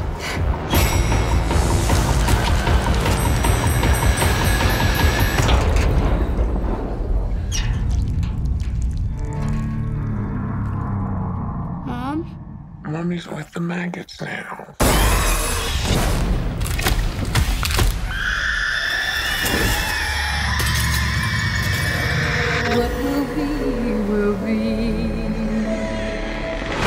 Evil Dead Rise, le nouvel épisode de cette énorme saga maintenant, on peut le dire, Evil Dead, avec je ne sais plus combien de films. On a les 3 premiers de Sam Raimi, on a un remake en 2011, un autre en 2013, une série... Non, t'as un remake en 2011. Et la série H versus Evil Dead. Voilà. Et enfin, c'est un nouveau remake, c'est une suite? Qu'est-ce que c'est Alors, c'est un... C'est une bonne question, j'ai toujours pas compris. Honnêtement, je pense que c'est un reboot. Il a un peu ce qu'est l'Evil Dead 2 à Evil Dead 1, quoi. On sait pas si c'est vraiment un reboot. Bah, c'est ça. Alors, selon certains éléments du film que je ne spoilerai pas, j'ai quand même l'impression que c'est une suite. Il y a un petit peu dans cette mouvance qui est actuellement dans le film, dans le cinéma d'horreur, ce qu'on a pu voir avec les Scream ou avec les Halloween, où c'est une espèce un petit peu de nouveauté, où ce sont des sagas d'horreur qui ont eu beaucoup de suites, de spin-off, de machin, il y a déjà 10 ans, et que là on a envie de ramener, et qu'on ramène juste avec le titre normal, genre Scream. Ouais, c'est ça. Là, ils l'ont pas fait pour Evil Dead. Halloween, enfin, ils l'ont fait en 2011. Halloween, il est sorti il y a 2 ans. Oui, c'est juste ça. Halloween, après Halloween End, Halloween Kills. C'est Halloween Kills, qui est horrible en passant, et Halloween Ends, qui est plutôt pas mal. Bon, c'est un remake de Christine déguisée, mais c'est très bien. Non, mais je pourrais partir des heures parce que, alors, Kills, ça m'a énervé. Non, on va partir là-dessus. On va partir là-dessus, on reste sur Evil Dead. Mais ce que je voulais dire, c'est que il y a une envie en ce moment, un petit peu dans les sagas d'horreur, de reboot et en même temps de garder ce qui a été fait. Du coup, on est dans une espèce de truc de reboot, remake, machin. Mais après, Evil Dead, ça, c'est déjà un peu particulier comme saga parce que tu regardes le 2, c'était déjà une espèce de reboot, remake du 1. Enfin, c'est absolument. C'est ça. Et puis, en fait, c'est intéressant parce que moi, j'ai l'impression que non seulement il y a cette envie de faire, pour l'argent, de faire des remakes de films populaires en films d'horreur, mais surtout, j'ai l'impression que c'est surtout un certain type de film d'horreur qui revient, plus slasheresque, plus gore. J'ai l'impression que les films gore viennent beaucoup. Il y avait, alors je l'ai pas encore vu celui-là, mais il y a Terrifier 2 qui était sorti. Alors il est sorti en France, il y a eu des petites salles, et ça a été projeté, mais qui aux États-Unis était très populaire, qui est aussi un film d'horreur, c'est un truc avec un tueur clown, un truc comme ça. Enfin bon, mais qui aussi revient justement dans un cinéma qui est, je sais pas, un peu film d'exploitation, un peu slasher, un peu gore. J'ai l'impression qu'il y a cette envie de revenir. On a eu beaucoup de films, entre guillemets, d'elevated horror. J'aime pas du tout ce terme, mais ça, on en parlera une autre fois. Une envie de revenir à des choses qui sont un peu plus fun, un peu plus trash dans l'horreur. Un peu moins cérébral. Non pas que Evil Dead Rise n'est pas intéressant au point de vue de ses thématiques, il y a des trucs qui sont très très intéressants, mais j'ai l'impression qu'il y a quand même cette envie de revenir à des trucs qui sont un peu plus classique. Je sais pas si c'est les bons termes, mais je pense que je vais être assez d'accord avec toi. Ce qui était l'envie à la base, je pense, de Sam Raimi quand il a fait Evil Dead 1, c'est vraiment de mettre le point sur je fais un film d'horreur et puis le scénario c'est cool, mais il est prétexte à je mets du sang, je mets du gore, je teste plein de techniques de cinéma, je m'amuse avec le cinéma pour représenter du gore, de l'horreur et plein de façons, et ça a turbo marché, hein. Ça a été trop bien. Et du coup, comment vous avez, après avoir vu ce film, comment vous avez reçu cette réadaptation finalement qui est beaucoup plus contemporaine, là dans le film qu'on est allé voir, une réadaptation beaucoup plus contemporaine dans un appartement, dans un immeuble qui est un véritable personnage du film, avec cet ascenseur. Comment vous avez reçu cette réécriture entre guillemets, qui d'ailleurs, donc le film commence dans les mois finalement, où on reprend donc ce fameux plan culte qui est maintenant fait par un véritable drone, ça qui est intéressant. Il y a vraiment des parallèles super intéressants, et donc on revient à une certaine contemporanéité, ça se dit, je crois, dans ce film. Et comment, en gros, c'est plus contemporain, tu l'as compris. Et comment vous avez reçu, vous, cette entre guillemets, cette réécriture, cette relecture de la chose? C'est un throwback moderne, extrêmement efficace. Un throwback? Un throwback. Il le fait avec l'accent français, il est humble. Throwback. En gros, c'est pas c'est un peu proche d'une pastiche. C'est une œuvre qui est anachroniste dans la mesure où on va reprendre des codes de l'original Sam Raimi. C'est-à-dire que pourquoi est-ce qu'on regarde Evil Dead? C'est pour avoir peur. C'est pour de voir du gore, de voir des gens se faire massacrer. Oui, Axel? Et un peu rigoler. Parce que c'est vraiment dans l'âme de Sam Raimi. Je voulais en revenir là-dessus tout à l'heure quand tu l'as dit. C'est qu'il y a, mais il y a un peu, peut-être un peu moins présent dans ce film-là, mais il y a toujours cet aspect, je pourrais dire un petit peu léger dans certaines choses. Et moi, c'est vraiment un truc que je voulais revoir dans ce film-là. Donc on y va aussi un peu pour ça. Et très slapstick. L'idée de l'œil qui rentre dans la bouche. Mais c'est incroyable. Et ils le refont. Et ils ont bien raison. Et c'est le seul vrai défaut, je dirais, dans ce film. Personnellement, j'ai pas trouvé que ça marchait du tout. Ah bon? Ouais. La scène avec l'œil, parce qu'en fait, on veut... Mais on serait noyé dans ce genre de référence constante. On serait noyé dedans. Moi, effectivement, ça serait vraiment trop gênant. Mais là, je trouve qu'il arrive au bon moment. Je trouve qu'il est pas non plus trop appuyé. Moi, je trouve dans la mesure où moi, j'avais l'impression de regarder du Clive Barker. Genre, tu vois, genre un Midnight Mid-Train. Je regarde. C'est plutôt bien, Clive Barker. Mais oui. Il y a des bons trucs, mais bon. C'est pas nécessairement mauvais. Mais quand on regarde Evil Dead Rise, on n'est pas en train de Personne dans la salle est en train de rigoler. On a tous extrêmement peur. On a. Ouais, je dois avouer que Ce film est terrifiant. Tu entends. C'est intéressant ce que tu dis. Right? J'ai l'impression que c'est jouissif d'avoir peur avec ce film. Oui. Ça que je trouve dingue. Ah oui, exactement. Ouais. Non, mais c'est ça qui est dingue. C'est dingue. que ça fait très longtemps que j'ai pas vu un film d'horreur où quand je vois, je me dis oh putain c'est horrible, c'est gore que je vois, Yeah. c'est horreur, j'ai envie de me cacher. Mais putain c'est trop bien. Yeah, C'est trop bien. c'est C'est du le fait- sentiment que j'ai. Et en plus, ils le font en ne repsychologisant pas la chose. C'est-à-dire que ça reste très simple. Ça Ouais. reste. Ils reprennent les livres de comment c'est le nom, Kandar. l'icône. Alors là c'est pas les incantations. Voilà, tout ça. Ils reprennent ces trucs-là. C'est toujours très très simple. Et même de nos jours, ils reprennent ça et ça fonctionne. La mère qui est effectivement terrifiante. On a réellement qui est peur. excellente. Et qui est Ah ouais, ouais, excellente, ouais. évidemment. C'est Ouais. très très. Oui, parce qu'on a eu beaucoup de films de possession ces 10 dernières années. Il y a oui. eu que ça Il y a quasiment. eu quasiment avec du que ça. Ouais. Et là, dans ce film-là, sympa et du très mauvais. Mais elle est- surtout du très mauvais. surtout du très mauvais dans ce film-là, c'est généreux, là, c'est bien fait, là, la possession, Ouais. elle marche, elle le fait super bien. Il y a Et c'est pour ça aussi, que ça le ne marche côté, C'est pour ça que ça ne marche pas pour moi, parce que pendant tout le truc, elle me fait véritablement peur, et c'est là où il y a la jouissance. Oh là là là là. Ok, c'est peut-être pas le bon terme, mais la Non, jubilation. si. Ouais, mais L'esprit mal placé tous. et genre tout d'un coup, tu as un truc qui est complètement ridicule, c'est-à-dire que genre l'œil va sortir et rentrer dans la bouche du mec. Ça, tout d'un coup, ça casse ce côté terrifiant. Et Ouais. car je l'ai déjà vu dans le film, c'est aussi genre une référence un peu comme dans Shazam. Ah, il y a un truc. Bah, je ouais. suis parfaitement. Pardon, excuse-moi. Je vais pas te couper. Non, vas-y. Mais dis-le. je suis parfaitement d'accord avec toi, parce que même si je trouve que justement le côté référence, il y a même certaines phrases qui reviennent, qui étaient dans le 2, dans le 3, enfin bref, même si t'as certaines phrases qui reviennent, le coup de l'œil, ça fait vraiment. Puis même l'introduction qui, je trouve, est peut-être pas nécessaire, c'était Je vais vraiment revenir pour là-dessus après, ouais. le côté. Oui, bon, petite référence à Evil Dead dans une cabane au fond des bois. Je vois ce que tu. Moi, je pense que justement, la référence, elle est pas là pour en faire une, elle est là pour t'annoncer la relecture qu'il va y avoir du film. Justement, tu parles du bien du plan qui longe et qui remonte. Ah non, pas ça, juste le contexte en lui-même du fait que c'est une bande de jeunes qui sont près d'une cabane. Et c'est pour ça que la scène dure 5 minutes. C'est Oui. pour ça que le Oui, film, non, c'est mais pas c'est du tout ça. ça. Mais Non, mais pour je veux moi, dire, Tu aurais pu limite la mettre à la fin. En vrai. Non, moi je D'ailleurs, trouve c'est ça ce qu'ils intéressant, font le en côté fait. Parce bookending. que Non, moi je trouve non, ça ce serait intéressant. spoilé, mais entre guillemets, c'est un truc qui au début, Il y a qui un n'a peu pas à voir un avec le bookending, film, quoi. Oui, oui. jusqu'à la fin où tu comprends que c'est un flash forward. Eh ben, moi, Enfin, je trouvais ça très Eh intéressant. oui, non, on mais aurait- c'est ça. et on n'aurait pas pu le mettre à la fin, ça n'aurait pas de cohérence dans la Absolument, mesure. en Comment plus, est-ce que le ouais. démon aurait pu sortir? Bah, après, ouais. J'ai pas l'impression que c'est Non, cette séquence raconte grand-chose. non, parce que justement, c'est le fait qu'ils aient lu le livre Oui. dans l'immeuble et que quelqu'un s'est fait posséder dans l'immeuble, qui est ensuite parti en vacances, et ça vient de là. Oh, ok, je vois. Mais donc ok, je vois. Mais bref, pour revenir justement, parce que c'est le plus important, c'est surtout qu'en fait, ça fait vraiment côté, il fallait le mettre parce que c'était des références à Evil Dead, surtout le coup de l'œil, parce que le coup de l'œil, voilà. Mais j'ai l'impression que le film ne prêtait pas à peut-être ce genre d'humour. En tout cas, c'était pas aussi. Je suis d'accord. Il y a peut-être une petite dissonance là-dessus. C'est vrai que il a mis une petite référence qui est, faut le dire, dans le premier film quand tu vois ça, ou dans le deuxième, c'est dans le premier ou dans le C'est dans deuxième le deuxième. C'est dans le deuxième. Deuxième, Dans le deuxième. où tu dis ah putain c'est drôle, et c'est vrai que parce que le film en lui-même était déjà un peu plus drôle, et c'est vrai que dans ce film quand on le retrouve il est un peu moins drôle, et effectivement tu peux dire bon quand vous me le dites là je peux admettre effectivement que peut-être ça dénote un tout petit peu, mais en soi moi le début tu vois typiquement je trouve très très bien senti. Et surtout j'ai rarement vu des choses comme ça dans les films d'horreur où le film commence depuis quoi 3-4 minutes et j'ai l'impression d'avoir vu déjà 15 idées. Ah oui, Avec non, mais les- ça, par avec contre, la maison triangulaire, tout ça, tu sais que ça il veut- Référence Midsommar. Exactement, il veut, Ouais, il veut parler de plein de Ils ont choses. toujours pris des bons réals pour déjà le remake, pour ceux qui écoutent qui ne l'auraient pas vu. Bon, il y a peut-être toujours un débat, mais moi je trouve qu'il est très très bien.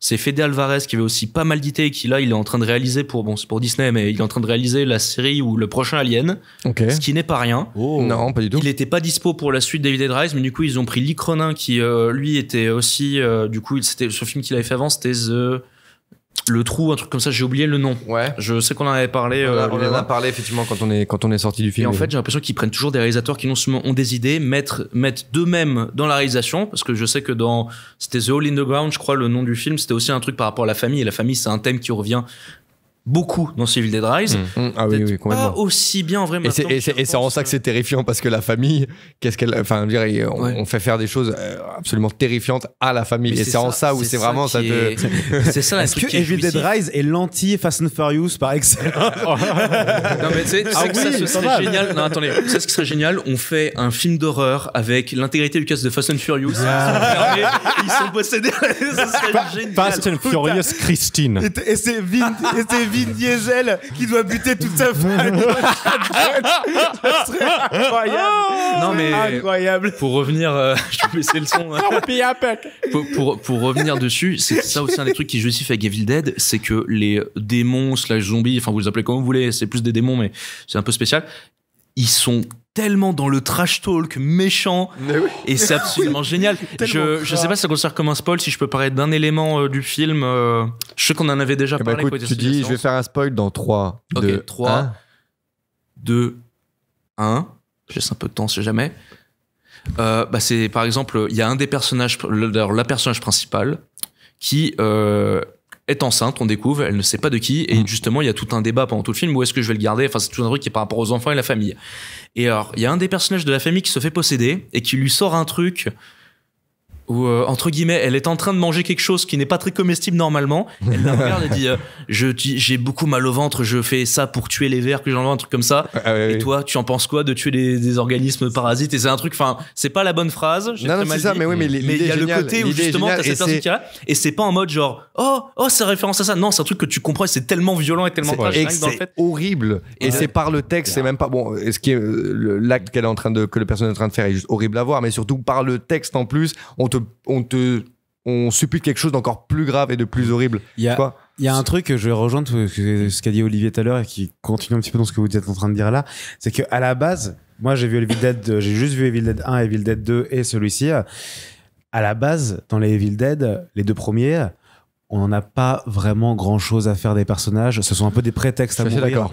Ce sont c'est de la chair à canon. Les deux premiers. Prometheus. Sauf Ouais, non, mais ça, sauf elle est une convenante même. Hein. Oui. Sauf pour H, mais Sauf- effectivement dans les sauf deux pour premiers H. films. ouais. Bah, je trouve qu'il y a Mais- certains personnages qui sont bon après c'est peut-être moi mon Mais- ressenti, puis peut-être que je suis pas objectif, mais que t'as quand même un certain attachement, surtout le personnage de H qui est quand même assez spécial. Oui, mais c'est le Qui a un personnage espèce principal. de bourrin C'est- un peu idiot, et c'est très développé dans la série, c'est pour ça qu'elle est très très bien. Mais Sûrement, mais Et tu j'ai vois, très envie de la retrouver. Je sais pas où elle est, mais il faut que à je la part retrouve. à part H, la plupart des autres personnages sont là pour mourir. Et en général, c'est ça. Et on accepte tout à fait ça parce qu'on est en train de regarder un film dans les Evil Dead 1 et 2 où on vient pour jouir de cette exécution de personnages, de quelle imagination va développer le réalisateur pour les buter, les étriper et tout ça. Et c'est vraiment jouissif, c'est vraiment drôle.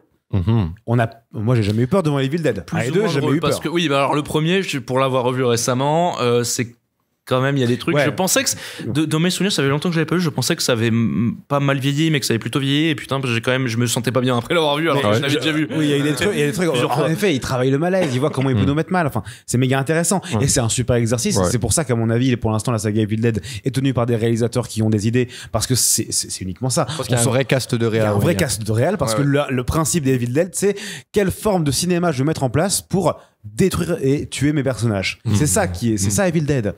Et c'est ça qui est intéressant. Moi, ce qui m'a surpris quand j'ai vu Evil Dead Rise là, c'est que ils prennent un long moment pour développer les personnages. Ouais, ouais. C'est que et ça rejoint Et le tout ce film que dure qu'une heure et demie. et le film dure qu'une heure et demie. Et moi, je trouve que le développement est très bien. Hein. Ah, Franchement, absolument. Je me suis vraiment très vite attaché à la famille. Je la trouve assez originale. Je la trouve très contemporaine. Je trouve qu'elle parle beaucoup d'aujourd'hui.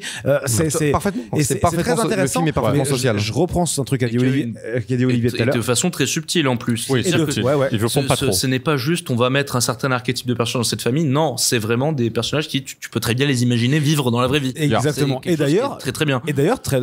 tout con, moi j'ai mis un moment avant de me rendre compte qui était le personnage principal. Mais Pendant parfaitement, un long c'est ce que moment, j'allais dire. je ne sais pas qui est le c'était la mère, moi. Enfin, le point de vue, il est finalement plus de la sœur de la mère. Ouais. C'est sa sœur, ouais. C'est ça. C'est ça. Finalement, enfin, Ouais. voilà. Mais Il y a un peu un côté psychose là. Complètement. Eh oui, Parfaitement, oui, un côté, exactement. absolument. oui, oui. Exactement. Dans le sens- Mais Ah oui. il y a un moment, enfin voilà, moi je dis, ah non, ça va être lui le personnage principal. En fait, ça va être elle le personnage Absolument, principal. ouais, Et je ouais. savais pas, j'étais un peu paumé là-dedans. Je dis, mais ça c'était intéressant comme questionnement que j'avais. Mais je reprends un peu ce que tu disais, Olivier, quand tu disais que ça ne marchait pas. Quand tu disais que l'horreur jouissive ne marchait pas avec la peur.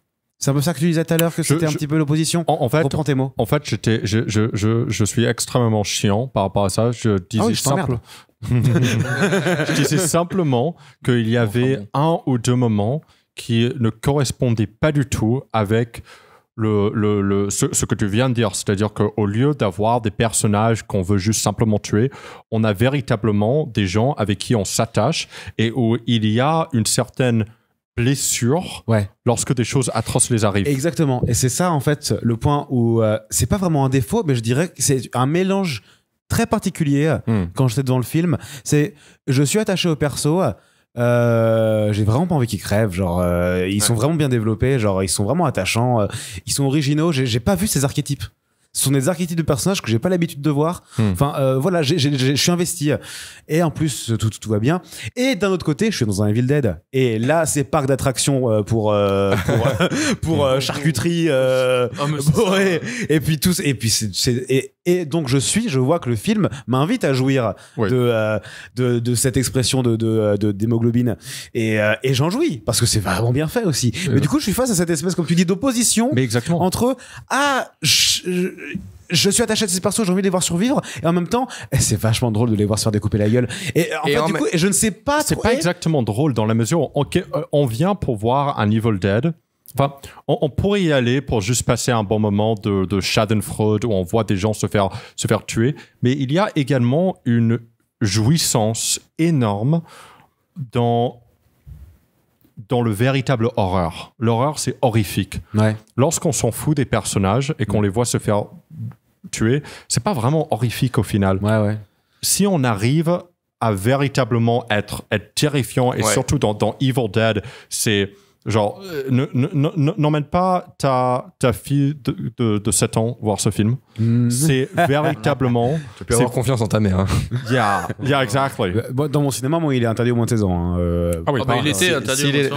S'il est dans ton cinéma, il est dans tous. Ah oui. Voilà, très clair. Non, mais ils vont loin. Ils vont loin. Il y a certaines scènes.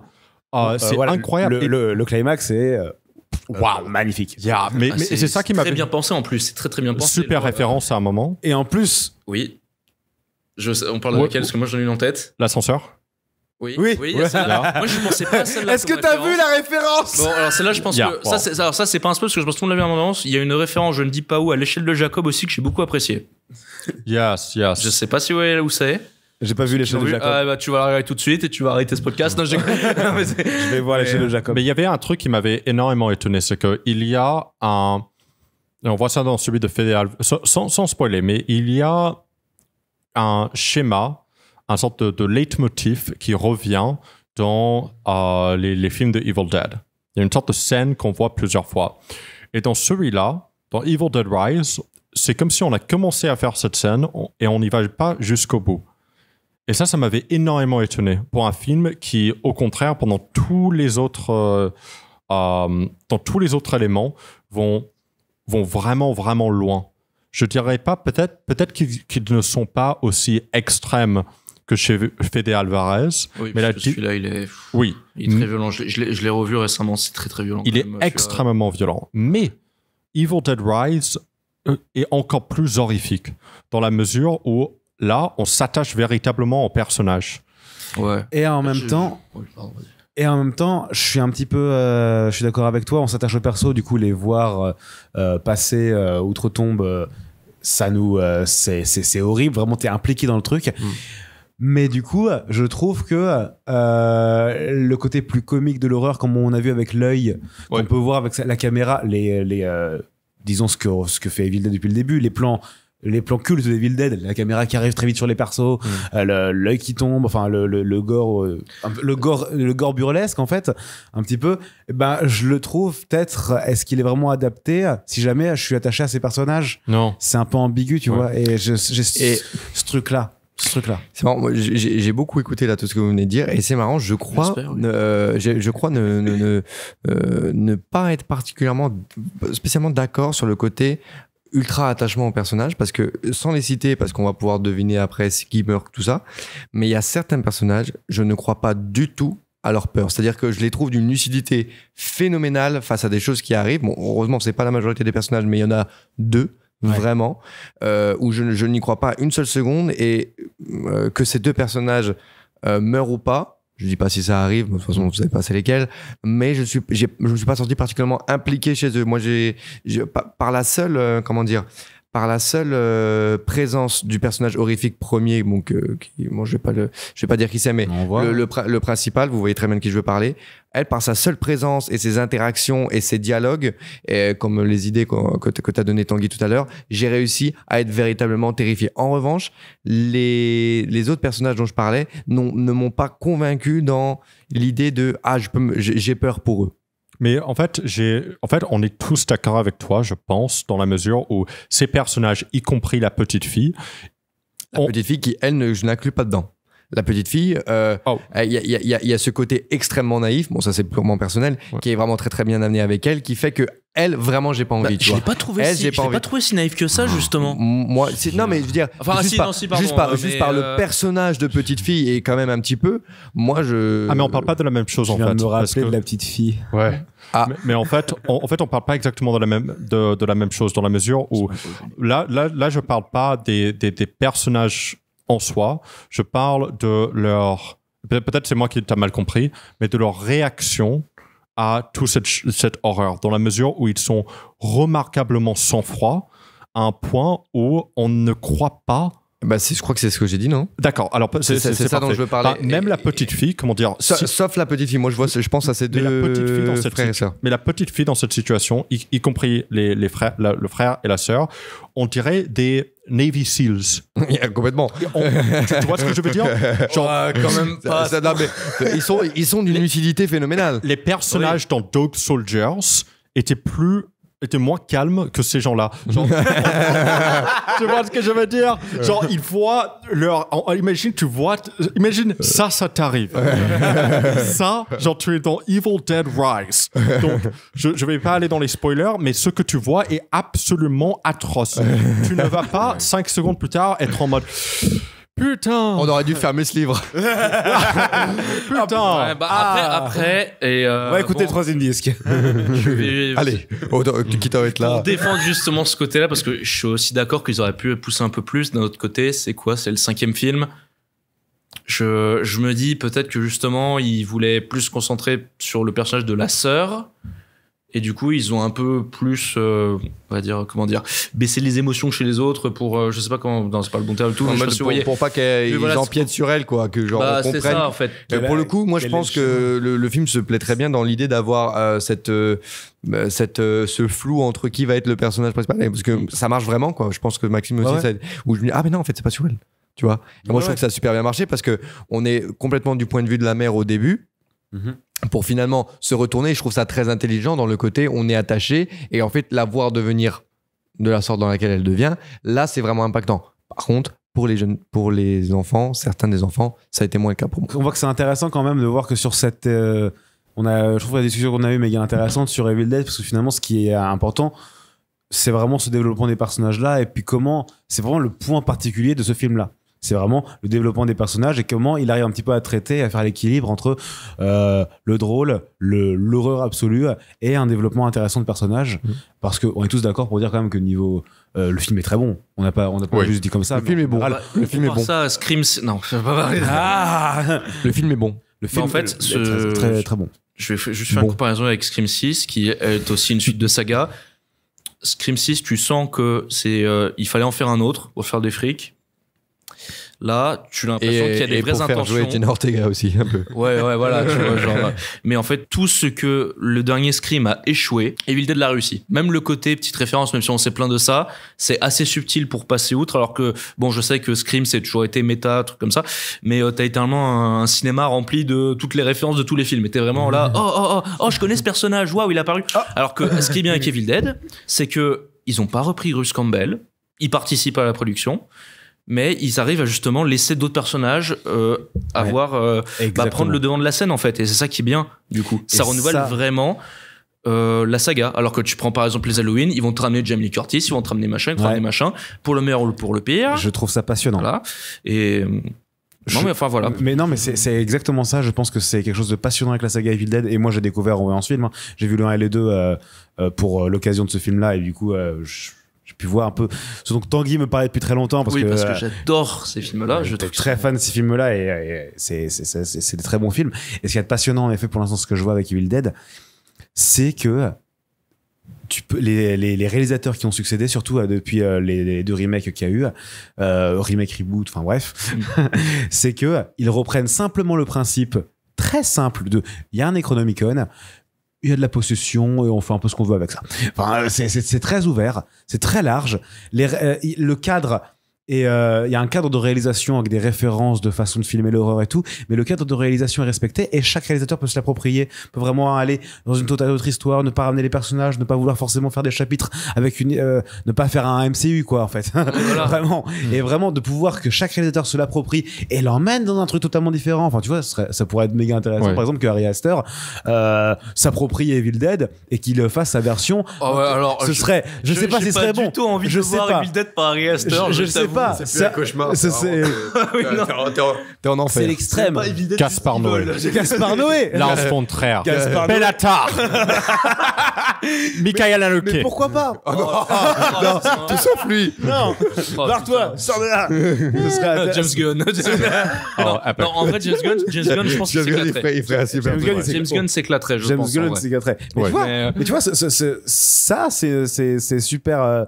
C'est super stimulant, c'est super intéressant. Comment tu t'appropries une œuvre, qu'est-ce que tu fais? Et l'idée qui est principale, qui est méga intéressante dans celui-là, c'est justement que contrairement aux autres films, on n'est pas dans une cabane, on n'est pas dans une forêt, on n'est pas dans cet univers-là, on est en plein milieu de la ville. Moi, je trouvais que c'était super comme idée. Et très bien. Et ça bouillonne. L'urbanisation passe plus quand même par le côté l'immeuble seul. Je trouve que la ville n'est pas non, mais l'urbanisation, tu vois, du décor. L'immeuble en soi est un personnage. C'est déjà bien mieux que Scream 6 entre guillemets. Ouais, on va faire un truc qui se passe à New York mais ne jamais utiliser la ville. Est-ce que vous voyez ce film d'animation qui est un film d'animation qui je crois est produit par Spielberg mais hyper connu qui s'appelle Monster House ou un truc comme ça. Oui. Il m'a traumatisé. Ce film. Il m'a traumatisé. Quand je vois ce putain d'ascenseur dans Evil Dead Rise, ça me fait penser à je crois que c'est dans Monster House où t'as vraiment la porte de la maison qui a comme une langue, qui parle avec une langue qui sort. Ça m'a traumatisé et ça m'a remonté ça. C'est vrai que c'est un truc que je me disais en voyant. T'as remonté les cauchemars en moi. Cette porte d'ascenseur dans le film qui bouge. Il y a un côté vraiment bouche en fait. Complètement. Et c'est là où t'as ça caractérise encore plus, ça personnifie encore plus l'idée de l'immeuble comme personnage. Et ça, je trouve ça super intelligent, quoi. Et moi, j'aime beaucoup comment tu changes. Tu peux changer plein. Enfin, c'est ça qu'il n'y a pas vraiment de règles. C'est vraiment un couloir, un palier, un ascenseur, un appartement, un parking. C'est ça qui est trop bien avec les règles. C'est que dans chaque film, t'as vu, t'as le Necronomicon, mais il est jamais vraiment établi précisément qu'est-ce que ça fait. On sait pas vraiment. Enfin, on sait pas vraiment comment les démons passent de l'un à l'autre. On sait pas vraiment quel pouvoir ils ont. C'est jamais très clair. Mais du coup, ça laisse vraiment une possibilité au réalisateur de se faire, de tester plein de choses. La référence Kubrick qu'il y a dans celui-là, elle est un peu grossière, tout ça. Il n'y a pas vraiment de règles. Elle est grossière parce qu'elle est parfaitement refaite, mais en soi, elle est parfaitement symbolique avec l'accouchement et tu sais pas vraiment quelles règles permettent ça. C'est pas vraiment établi. Ça colle avec l'univers d'Evil Dead d'avoir justement des endroits qui se remplissent de sens sans raison. Donc, en soi, pour moi, ça fait référence. Ça marche dans le film. Ça marche pour les métaphores du film. Et c'est très bien fait. C'est des bonnes références. C'est ça. Mais du coup, les règles d'Evil Dead permettent quand même de se les approprier et de tester énormément de choses. Et donc, moi, je trouve que c'est une saga qui est super si jamais elle reste. Que le réalisateur qui est aux commandes arrive à s'approprier, à proposer une nouvelle version. Ça sera une saga qui sera très intéressante à l'avenir. Bah, c'est ça. Et j'aurais juste un dernier truc que je voudrais revenir. Je trouve que là, un truc qui est dommage, je parle justement du Necronomicon. C'est pas exactement le Necronomicon celui-là, bon bref, on s'en fout, c'est pas important. Il y a 3 bouquins, je crois, c'est quoi, je sais plus. Je dis rien. On verra. Mais c'est que c'était peut-être pas aussi original dans ce que faisait le livre et dans ce que les espèces de possessions, c'était peut-être pas aussi original que dans les autres médias. Bon, après, la série ne compte pas parce que la série, t'as plusieurs saisons, faut renouveler. Mais disons que c'est pas aussi dingue ce qui se passe. Si ce n'est une scène dans l'ascenseur au tout début avec la mère, il se passe pas autant de trucs de dingue avec justement l'appartement lui-même, à mon goût. Après, ça reste très très bien, mais c'est un truc où ils se sont peut-être plus concentrés sur les possessions. Voilà, c'est le seul truc Ouais. que je trouve un peu dommage. Mais, à part ça, franchement, À part c'est déjà ça, très bien. 2023, toujours un très bon cru. De quoi À part ça, 2023, Ah oui, bah toujours oui. un très bon Ah cru. oui, oui, ça, 2023, voilà. ouais, très très bon. Très Pour très bon. l'instant, c'est très Écoute, moi, il y a une tronçonneuse, j'ai tout ce qu'il me faut. Voilà, puis voilà, bah voilà, bah, on prend monsieur, serrons-nous la main. Serrons-nous la main. Eh bien, merci, messieurs, pour visiblement ces très bonnes notes qu'on peut accorder à Evil Dead. Oui, oui, très Et bon. on va pouvoir passer maintenant à Misanthrope. Why you might be getting a good read on them. FBI! Drop your weapon! Why do I have to play by your rules? They brought me in because they thought I'd understand you.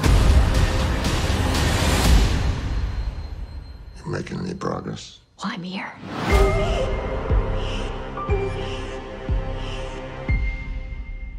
Dans Misanthrope, on retrouve Shailene Woodley en nouvel agent du FBI suite à une tuerie de masse survenue dans la ville de Baltimore. Et je crois que Maxime voulait commencer sur ce film.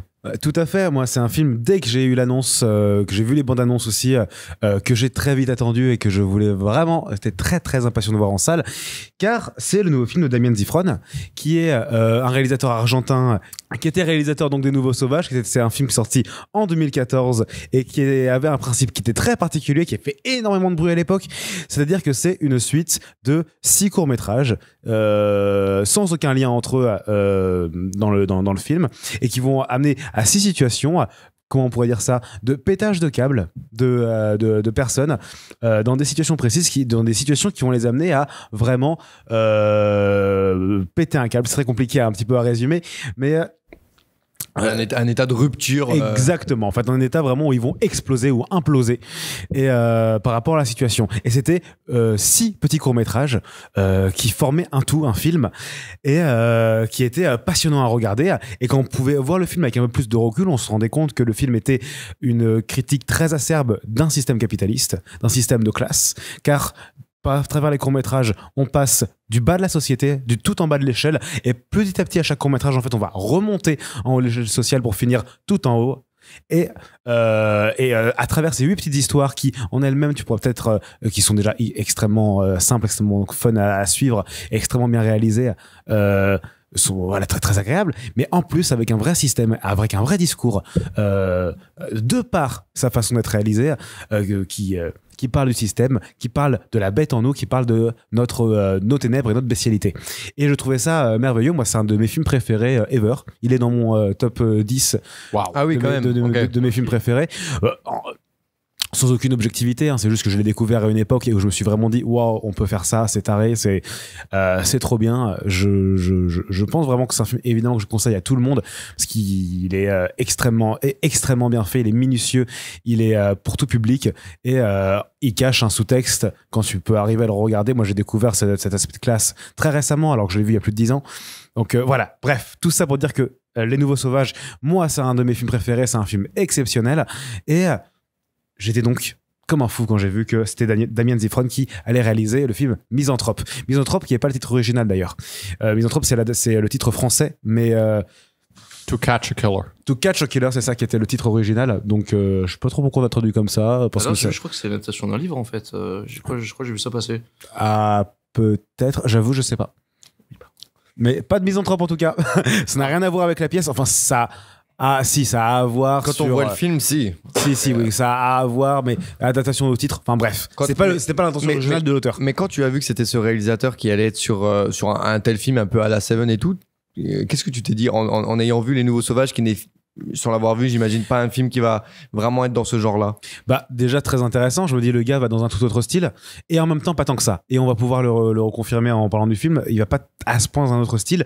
Moi là où il y a énormément de choses en parallèle, j'en parlerai après. D'accord. Mais moi j'ai été assez, même très intrigué quand j'ai vu l'abondance de Misanthrope parce que je voyais déjà pour 2 raisons.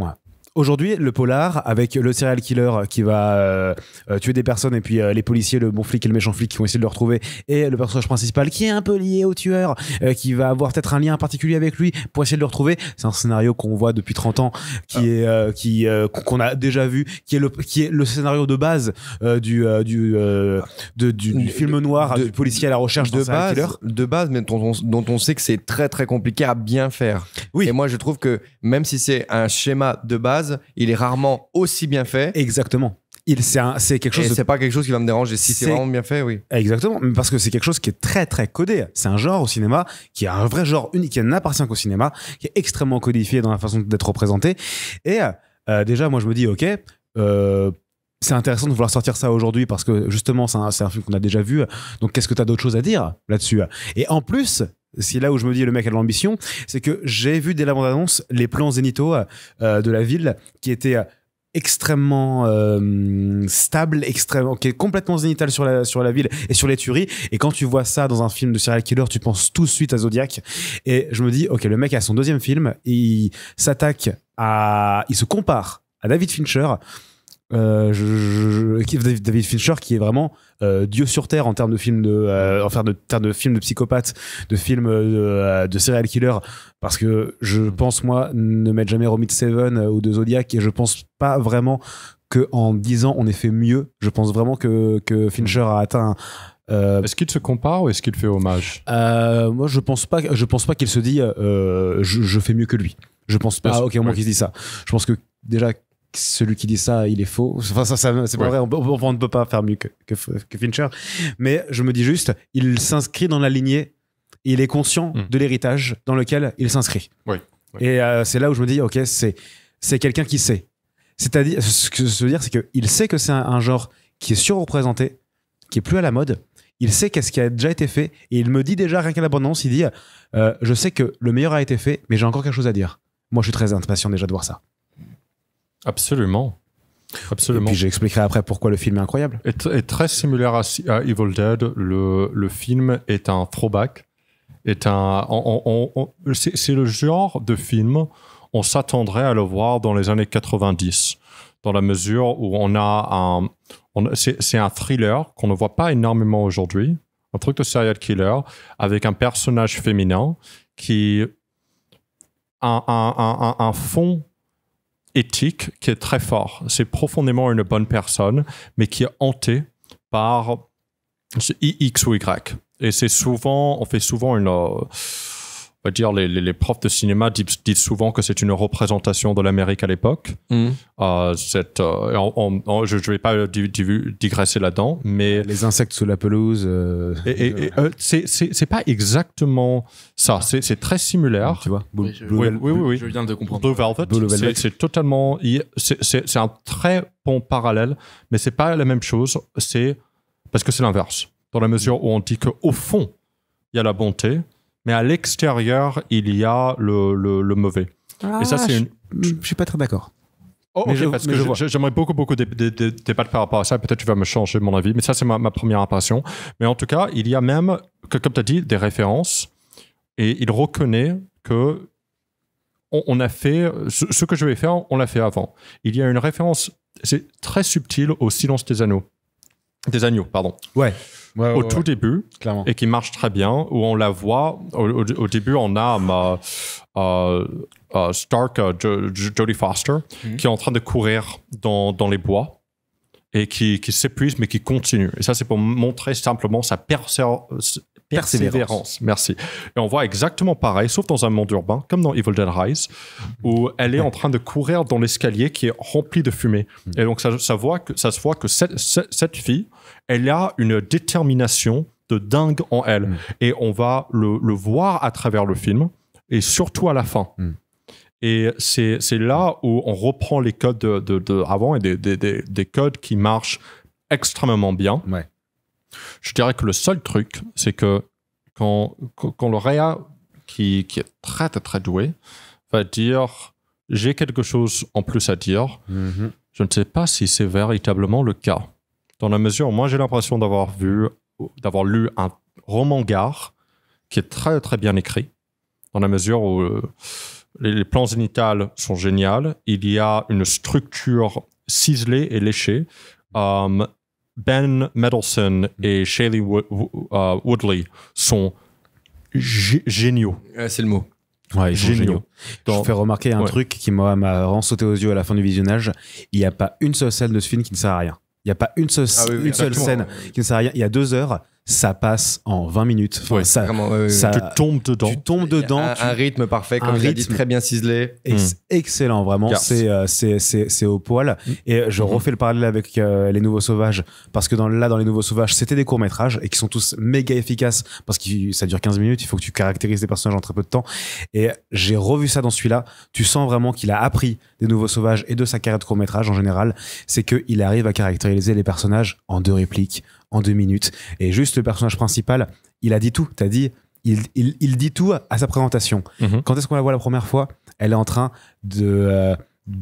elle est appelée par un restaurant, dans un restaurant, Yep. tant qu'elle est flic, elle est appelée dans un restaurant pour virer une SDF. Ouais. Elle discute avec la SDF. Absolument, ouais, absolument. Elle discute avec la SDF et tu te rends compte déjà, première chose que tu te rends compte, c'est elle a de l'empathie pour elle Mhm. et elle la laisse ici et elle est prête à la défendre. C'est Oui. pas un personnage qui va aller attaquer Right. celui qui est en bas, celui Yeah, qui right, grouille exactly. les insectes sous la pelouse. Vraiment, elle les regarde, elle les voit. Et du coup, on dit, ok, elle a un lien avec ça. Première chose. Et après, qu'est-ce qu'elle fait? Comme tu as dit, elle monte tous les étages. Oui. Elle monte Et avant, qu'est-ce qu'elle fait? Elle monte les étages de la classe sociale Right. pour arriver en haut, là où a eu lieu, intelligent. là où a eu lieu le meurtre. Elle est c'est presque elle le tueur dans Right. cette scène-là, métaphoriquement. Right. Parce que c'est elle qui, d'en bas, va revenir jusqu'en haut pour amener les ténèbres en haut de la classe. Yes. Et c'est tout le sens du film. Elle tombe presque un moment. Et, ce puis- qui est- ce- et d'ailleurs, elle absolument, ouais. retombe. Ouais. Et Et d'ailleurs, qu'est-ce qu'elle elle fait juste avant de monter dans l'escalier?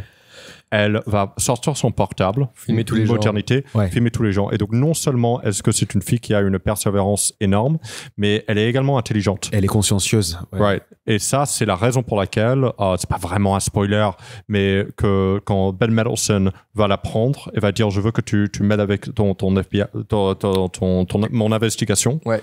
Et donc, non, c'est vraiment pas mal. Par contre, le fait de vouloir aider le bas, ce n'est pas les insectes sous la terre. C'est un peu différent, dans la mesure où les insectes sous la terre, sous la pelouse, c'est les ténèbres de l'inconscient américain. C'est les pulsions mauvaises. Oui, justement. Et je pense. C'est la façade clean avec tout ce qu'il y a en dessous de salle. Et, Right. oui, c'est ça. Mais je pense que c'est. C'est pas un truc social. C'est pas Ah, un truc social. Ah, d'accord. Peut-être que quand on parle un petit peu de la métaphore un peu des insectes sous la pelouse qu'il y a lié à Blue Velvet, Right. on parle des ténèbres au sens ténèbres Ouais. métaphoriques. Peut-être que c'est pas. Pas je pense métaphorique, que c'est- psychologique. Ouais, les ténèbres psychologiques. Oui. Et, mais je pense que ça reste lié. Mais ici, le SDF, c'est la représentation de ce qui est délaissé par le capitalisme, de ce qui est délaissé Yep. par la société de classe. Yes. Et le film ne parle que de ça. Mais ça, Oui. c'est vraiment et j'en reviendrai après. Et c'est le lien principal qu'on pourra faire entre Les Nouveaux Sauvages et Misanthrope. On voit que vraiment, Damon Albarn, il a un cheval de bataille. Il a un truc dont il a envie de parler. C'est la bestialité en nous, en opposition au système de classe. Il veut vraiment démontrer, à travers ses courts-métrages, à travers ses films, ses longs-métrages, en quoi notre bestialité continuera inlassablement d'exister et de prendre vie, et qu'elle l'attendra à tout moment pour ressurgir, et qu'elle ne peut pas fonctionner, ou qu'elle doit exister dans un système de classe qui Ah veut oui. justement la détruire, qui veut la rogner, qui ne veut pas la voir. Bestialité ainsi l'abattoir. La bestialité rognée qui revient au devant du jour, et revient à la lumière au milieu Ouais. en haut de la pyramide. Right, right. Et au début, ensuite, des gens qui sont en haut de l'échelle sociale Exactement. aussi. Tous avec leurs iPhones, tous dans des piscines, qui sont dans des appartements. Exactement. Et tu remarqueras qu'il y a plusieurs moments dans le film où Damon Albarn retourne l'écran. Ou alors, Oui. où on le filme en Même en inversé. dès le début, en fait. Il Le premier plan, plan du film, tout ça, ça montre bien Oh, yeah. ce dont il veut parler. Il ne veut pas parler du ciel, il veut parler des abysses. Like, what's up, danger? Like, what's up, danger? Exactement. Qu'est-ce que c'est beau. me now. C'est une autre Non, autre référence. mais voilà, il est extrêmement explicite là-dessus, et il arrive. Et en fait, ça me bute parce que tout ce que je viens de dire là, si jamais tu as été attentif, c'est dit dans les 5 premières minutes. Oui. Dans les 5 premières minutes, tu as déjà toutes les infos. Et tu as déjà ce dont on va parler, où est-ce qu'on va aller, comment est caractérisé le personnage principal, quel va être son arc. Et tu es emballé dedans. Et c'est. Et moi, voilà, dès le début, j'étais à fond, j'étais complètement investi dans ce qu'il voulait me raconter, j'étais conquis. Je me dis, ce n'est pas, on n'est pas face à forcément un The Fableman où vraiment on va avoir 8 niveaux de lecture sur les plans. Non, par mais rapport à tout rien que ça, c'est déjà Mais très intelligent et moi- très profond. Moi, ouais, c'est exactement ça. Et il C'est- tue les gens d'au-dessus. Et Il m'empêchera toute ma vie d'avoir des soirées en rooftop. c'est ça, c'est exactement ça, c'est taré. C'est très drôle parce que quand vous verrez Les Nouveaux Sauvages, on a presque l'impression, c'est justement dans ma tête, que le film Les Nouveaux Sauvages se termine là où Misanthrope se commence. C'est un peu intéressant dans ce cheminement. Je vais le regarder ce soir. Tu regarderas ce soir. Mais non, voilà, j'ai plein de choses encore à dire, mais Non, je suis absolument d'accord. mais sur ça. Mais en même temps, je suis totalement d'accord avec toi et c'est la raison pour laquelle on tombe dans le film, que c'est d'une qualité super. Je pense que ça n'a pas eu un box-office immense. Non, mais après, ce qui est très dommage. Ce qui est assez bizarre, je me suis pas assez renseigné là-dessus. Je ne sais pas ce qu'a fait Damian pendant 10 ans, mais il a pas sorti de film pendant 10 ans en fait. Il a eu un gros succès avec Les Nouveaux Sauvages. Ouais. Vraiment, ça a été primé, ça a été une carrière internationale, mais ça n'a pas marché. Il n'a pas eu de suite à ça. Non. Et je suis très étonné de ça. C'est presque tragique parce que ce gars-là, il a une véritable qualité. Ça fait 9 ans après les Nouveaux Sauvages, il arrive à sortir encore un film. Genre, tu peux imaginer sa joie en pouvant faire ça. Et l'effort même qu'il a mis dedans, et en plus Shailene Woodley, excuse-moi, était une des productrices exécutives. Et donc, c'était véritablement un double collaboration par rapport à ça. Et pourtant, ça ne marche pas, ce film. Mais pourtant, le film ne marche pas. Après, c'est une production québécoise, canadienne. Pas la même chose. Ouais, le nord des États-Unis, là, le truc. les pseudo des États-Unis. Non, je crois qu'il a pas trop bien marché. Après, il sortait les mêmes semaines que Les Gardiens. Ah ouais. Ça n'aide pas. Ça n'aide pas. Hein. Et après, en plus, voilà, avec un genre qui est un petit peu fait. Non, c'est vrai. Après, encore une fois, c'est pas un film phénomène marquant. Je veux dire, qui marque un moment dans l'actualité. Moi, c'est marquant parce que j'attendais Damien Zifron. Mais je peux le faire aussi peut-être des défauts en effet par rapport au film. Enfin, il y aurait plein de choses à dire. Le film est très explicite et vraiment il est super cool à voir au sens où il est très clair sur ce qu'il veut raconter. Il est extrêmement clair. Je ne trouve pas qu'à un moment il veut essayer de te cacher quelque chose. Il te dit réellement de quoi il veut parler. À partir du moment où on a le discours de comment il s'appelle le commissaire, le mec joué par Ben. Mendelsohn, comment il s'appelle? L'acteur il s'appelle comment? Ben Mendelsohn, c'est l'acteur. Voilà, qui joue le commissaire, qui recrute. Voilà. Dès qu'il fait ce discours-là au début du film, c'est au bout de 10 minutes, je crois, et qu'il parle à tout commissariat, absolument. Et qu'il fait le discours est très intelligent et il va un peu à contre-courant de ce qu'on a l'habitude de voir comme discours. Oui. Et c'était déjà. Mais il y a tout. Mais dans ce discours-là, il y a tout ce que doit raconter le film. Ouais. C'est très bien dit. C'est très poétique, ça te fait vraiment réfléchir et la suite du film ne fera que continuer le prolongement de ce discours-là, mais en soi, à partir de là, il t'a déjà tout dit. Yep. Et il y a un truc sur lequel on pourrait revenir qui empêche à ce film d'être vraiment une masterclass et d'être excellent, c'est que quand t'as la réponse sur qui est le tueur et que t'arrives un peu à la fin, bah moi j'ai un peu fait, bah oui. C'est la personne qu'on t'annonce. Exactement, c'est ce dont je m'imaginais qu'il allait un peu se passer. Je m'attends pas à la personne en particulier, machin, tu vois. Mais mais après, c'est très cohérent vis-à-vis de son propos. Mais c'est ce qu'il m'a annoncé. C'est ce qu'il m'a dit. Si bien qu'à la fin, il se passe un petit peu ce dont je m'attendais. Et je suis très satisfait parce que je me dis que c'est cohérent. Mais je n'ai pas un truc de « Oh, monde de Dieu, de putain de bordel de merde ». Peut-être qu'il aurait pu y avoir un petit ingrédient en plus qui pourrait nous faire remettre en question certaines choses et qui aurait pu un peu bousculer un peu cette vision. Surprendre un peu. Exactement. Juste pas forcément trahir toute la cohérence totale du film, mais un petit truc qui te permet d'avoir... cette petite remise en question. Un contrepoint. En fait, pas un truc qui est fondamental. Non, pas un truc qui est fondamentalement à l'opposé, mais juste un truc qui va te permettre d'avoir une petite nuance dans tout ce qui t'a annoncé. Par exemple, quand on, je veux dire, le mari de Ben Mendelsohn dans le film, il a complètement raison. Quand il dit, oui, à mon avis, ce mec-là, c'est ça. On voit le mec à la fin. Et c'est toute la description fait, c'est exactement ça. C'est lui. Ça. Effectivement, en ça, c'est intelligent. Je trouve que c'est une très bonne idée, mais c'est vrai que peut-être que ce petit ingrédient en plus qui te permet de nuancer un peu la chose et de revoir ça sous peut-être un autre angle et te dire. Mais ce n'était pas exactement ça. La majorité, je crois. Il a dit que c'était un mec qui était né à l'étranger. Ce n'était pas le cas. Ils ont dit que c'était un gars qui détestait les États-Unis. C'est le cas. Ben, est-ce qu'il déteste les États-Unis? C'est comme misanthrope, il déteste l'humanité. Il comprend pas l'être humain et tout.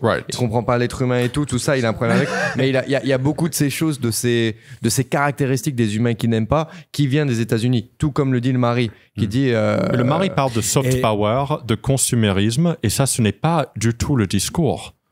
Je pense que le mari, cette scène-là, va ouvrir les horizons sur la raison pour laquelle les gens peuvent devenir terroristes ou commettre des crimes de masse.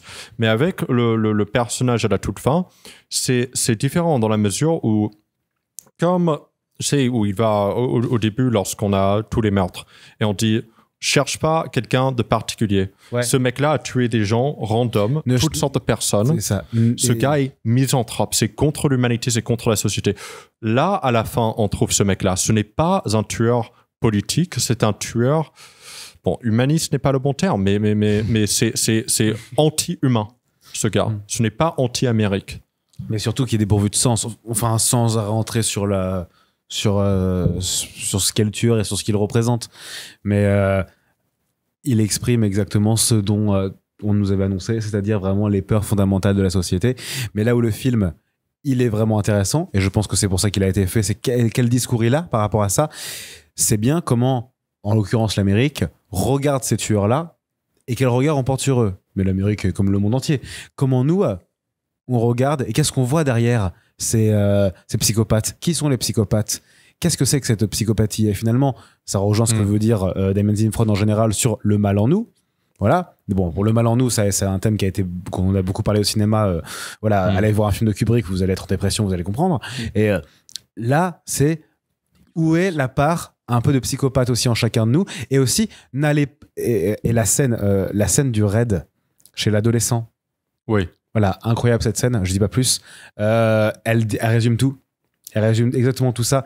C'est vraiment tu te rends compte que ce sont des idées, ce sont avant tout des idées préconçues. Il y a plein de scènes où tout ce qu'ils font, c'est démonter un petit peu les grands classiques de où est-ce qu'on s'attendrait à trouver le tueur, où est-ce qu'on s'attendrait à ce quel groupuscule soit le tueur. Et on fait énormément de personnages et de scènes comme ça qui démontent à chaque fois nos idées reçues sur qui est vraiment le tueur. Est-ce que c'est le mal en nous ou est-ce que c'est le mal que la société nous conduit à atteindre dans la mesure où c'est très est-ce qu'on peut dire rousseauien? C'est très Rousseau dans la mesure où c'est la société qui va corrompre et tu as il va parler du bon sauvage et le fait que ça va être la société qui va nous corrompre. C'est l'opposé de Voltaire et de Hobbes où là la société l'État est censé nous protéger de notre propre nature et là même par exemple est-ce que c'est un spoiler? Non, c'est pas véritablement un spoiler. Mais le tueur, on dit très clairement que c'était des facteurs extérieurs qui ont corrompu, qui l'ont corrompu, parce que de base, ce n'était pas une mauvaise personne. C'est pas un spoiler. Mais c'est extérieur en tout cas. Et même c'est même... Là, je vais pas le dire, parce que ça va permettre d'enlever une petite surprise.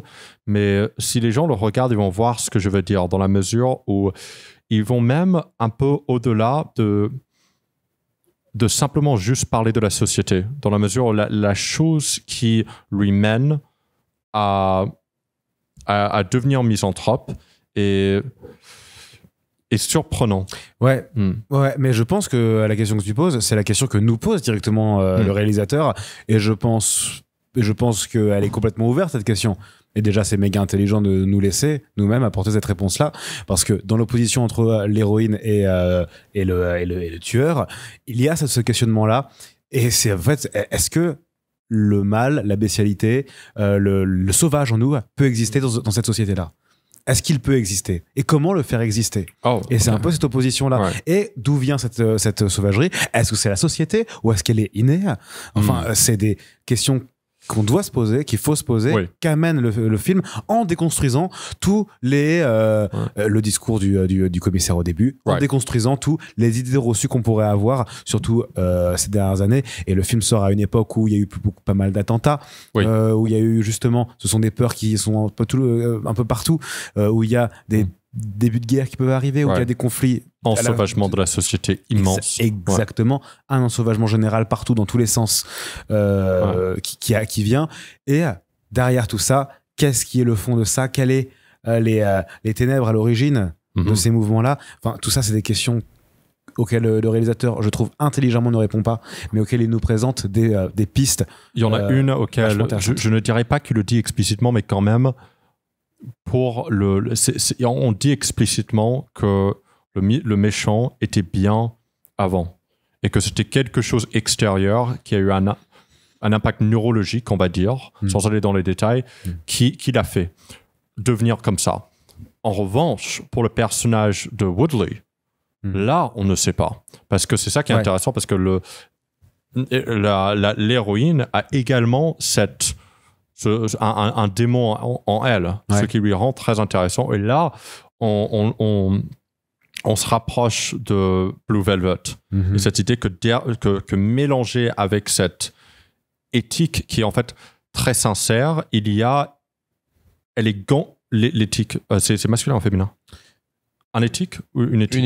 Une éthique. Elle est, elle est gangrénée par quelque chose d'autre et on ne sait pas d'où ça vient. Et c'est dommage quand même qu'ils n'ont pas allé très loin là-dedans. Sur ce personnage-là, je suis assez d'accord. C'est vrai que je sais pas. D'un côté, je me dis, en vrai, il y a peut-être pas grand-chose d'autre à dire sur elle. Où je me dis qu'elle est caractérisée de façon assez simple et que peut-être que ça suffit pour la prendre comme héroïne. Et que finalement, c'est le mal en général, le sujet. Donc, pas la peine forcément de l'enfermer dans un sujet particulier. Mais en même temps, c'est vrai que vu qu'on passe le film avec elle, je dirais pas non à avoir une ou deux scènes en plus avec elle pour comprendre d'où elle vient. Exactly, parce que c'est pas nécessairement le mal qu'elle a en elle, c'est la souffrance. Et ainsi, il y a également peut-être un message qui est vraiment dans le sous-texte, mais la manière dont on montre la force du personnage, c'est par le fait qu'elle est vulnérable et qu'elle souffre.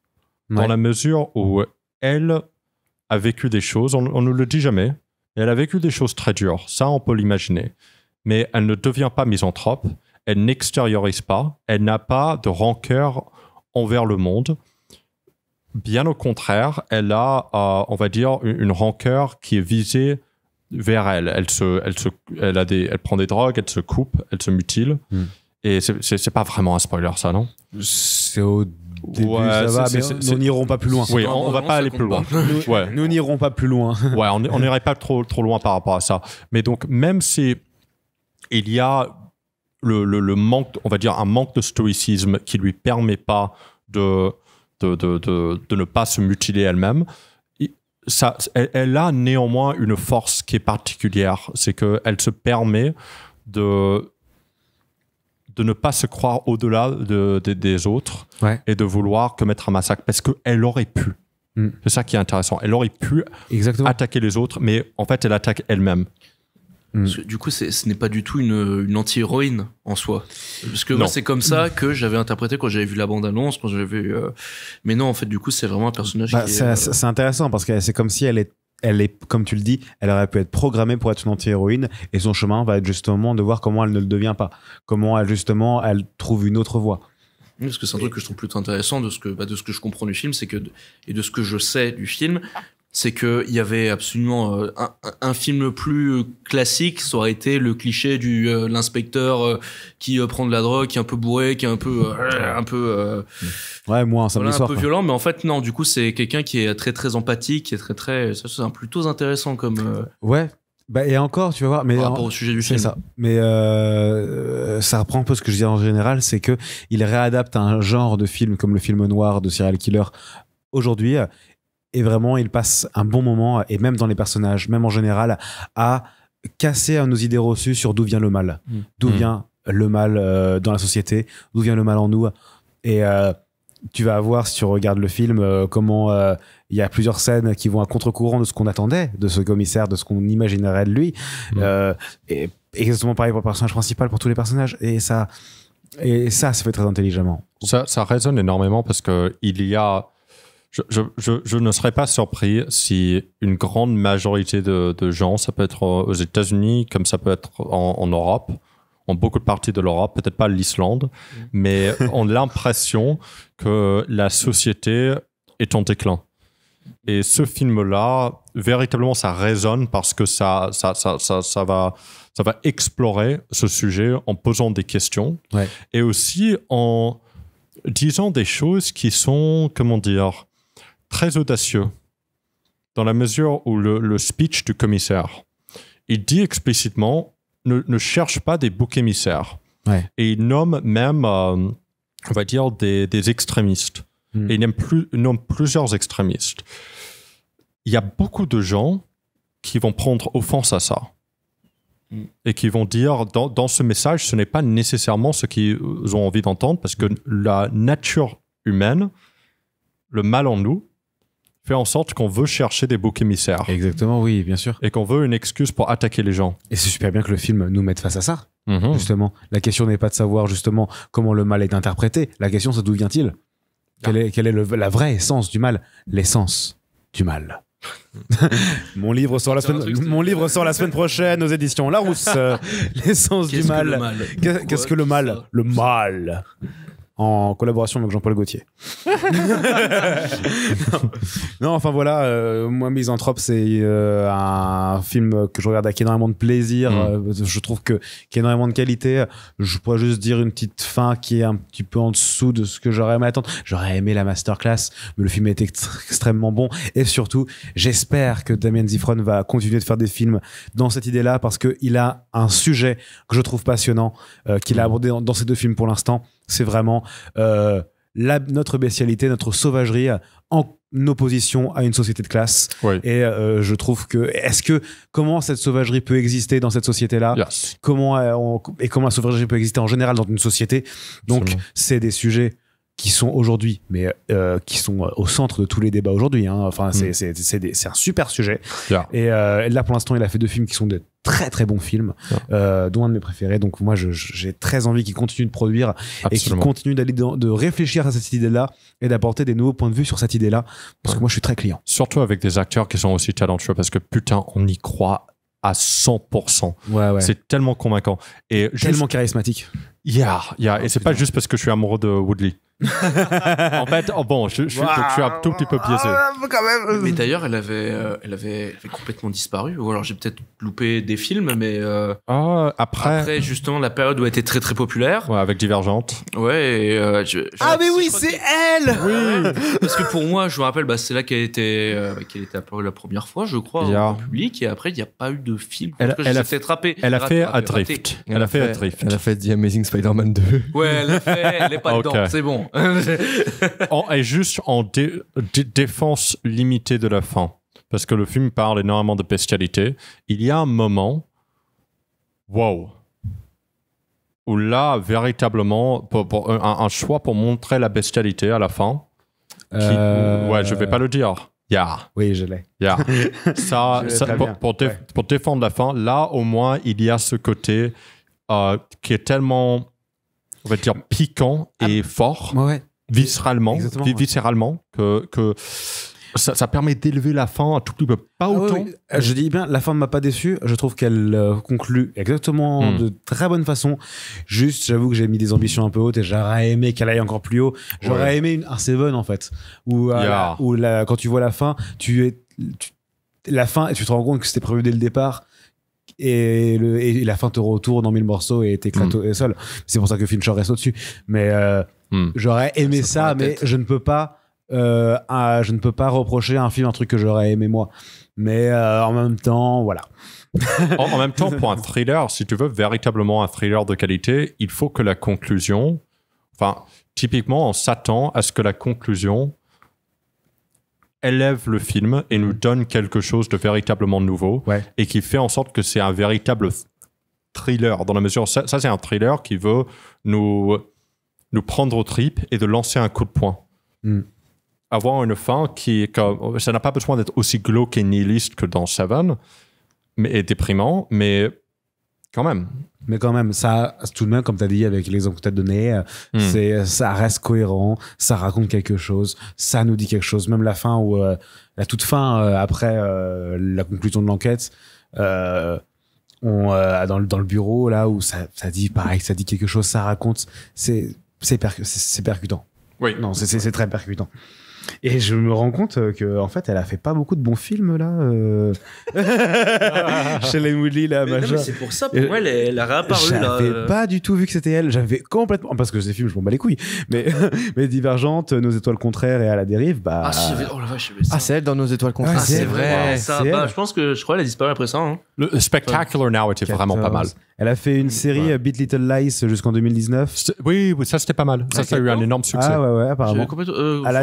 À la dérive en 2018. Et depuis, tiens, ouais, c'est ça. Il n'y a pas eu grand chose. Et là, elle est revenue avec Misanthrope. Peut-être elle a eu un enfant ou. I don't know. Parfois, les acteurs, ils ont un hiatus. Ils veulent développer leur vie personnelle parce que être acteur, surtout actrice à son niveau, et de faire des films qui demandent autant de performance et de maîtrise, parce que Woodley ne fait pas n'importe quel rôle. Genre les rôles qu'elle fait juste À la dérive, qui n'est pas un super film. Pour pouvoir avoir cette performance, c'est probablement un tout petit peu traumatisant de pouvoir faire ça, de jouer un rôle d'un personnage qui souffre et au bout de la vie et au bout de la vie pendant tout le truc, comme James Franco dans 127 heures. Ouais. Et donc c'est pas étonnant qu'une actrice comme elle, surtout quand t'as fait Divergente, genre aïe, de sortir de cette image là, je pense. ouais, prendre. D'ailleurs, vous disiez que c'est elle produisait le film. Ouais. Le projet Misanthrope. Ouais. Ok, bah ça c'est intéressant à savoir. Et ouais, carrément. Et qu'elle l'a produit, qu'elle investit des trucs dedans. Bon, c'est vrai qu'elle doit plus avoir, elle a pas grand chose dans sa carrière depuis quelques temps. Du coup, elle doit avoir une envie de se renouveler et sûrement de sortir. Elle a 31 ans, elle est méga jeune. Hein. Vraiment, faire des rôles qui sont un peu, justement, qui sont un peu, qui changent de cette image. Qui va lui demander. Qui va lui demander. En tout cas, auprès du grand public, en tout cas. Parce qu'après, évidemment. Évidemment, ouais.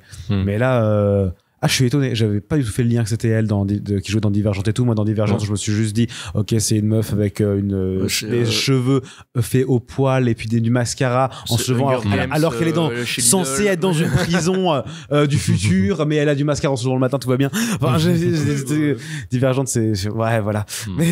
Mais non, du coup, elle joue super bien. Yeah. Elle joue super bien. Yeah, je la trouve tellement belle en plus. Je suis désolé, mais c'est tellement.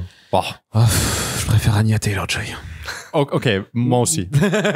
Mais quand même, elle n'est vraiment pas loin. Elle est pas loin. 9,5. Allez, messieurs, je crois qu'il est temps de conclure. Merci à vous trois, du coup. Et nous, et je me compte dedans. Nous quatre. Merci à nous quatre. C'est très bizarre à dire. Merci à nous quatre. C'est pas un film, ça, à nous quatre?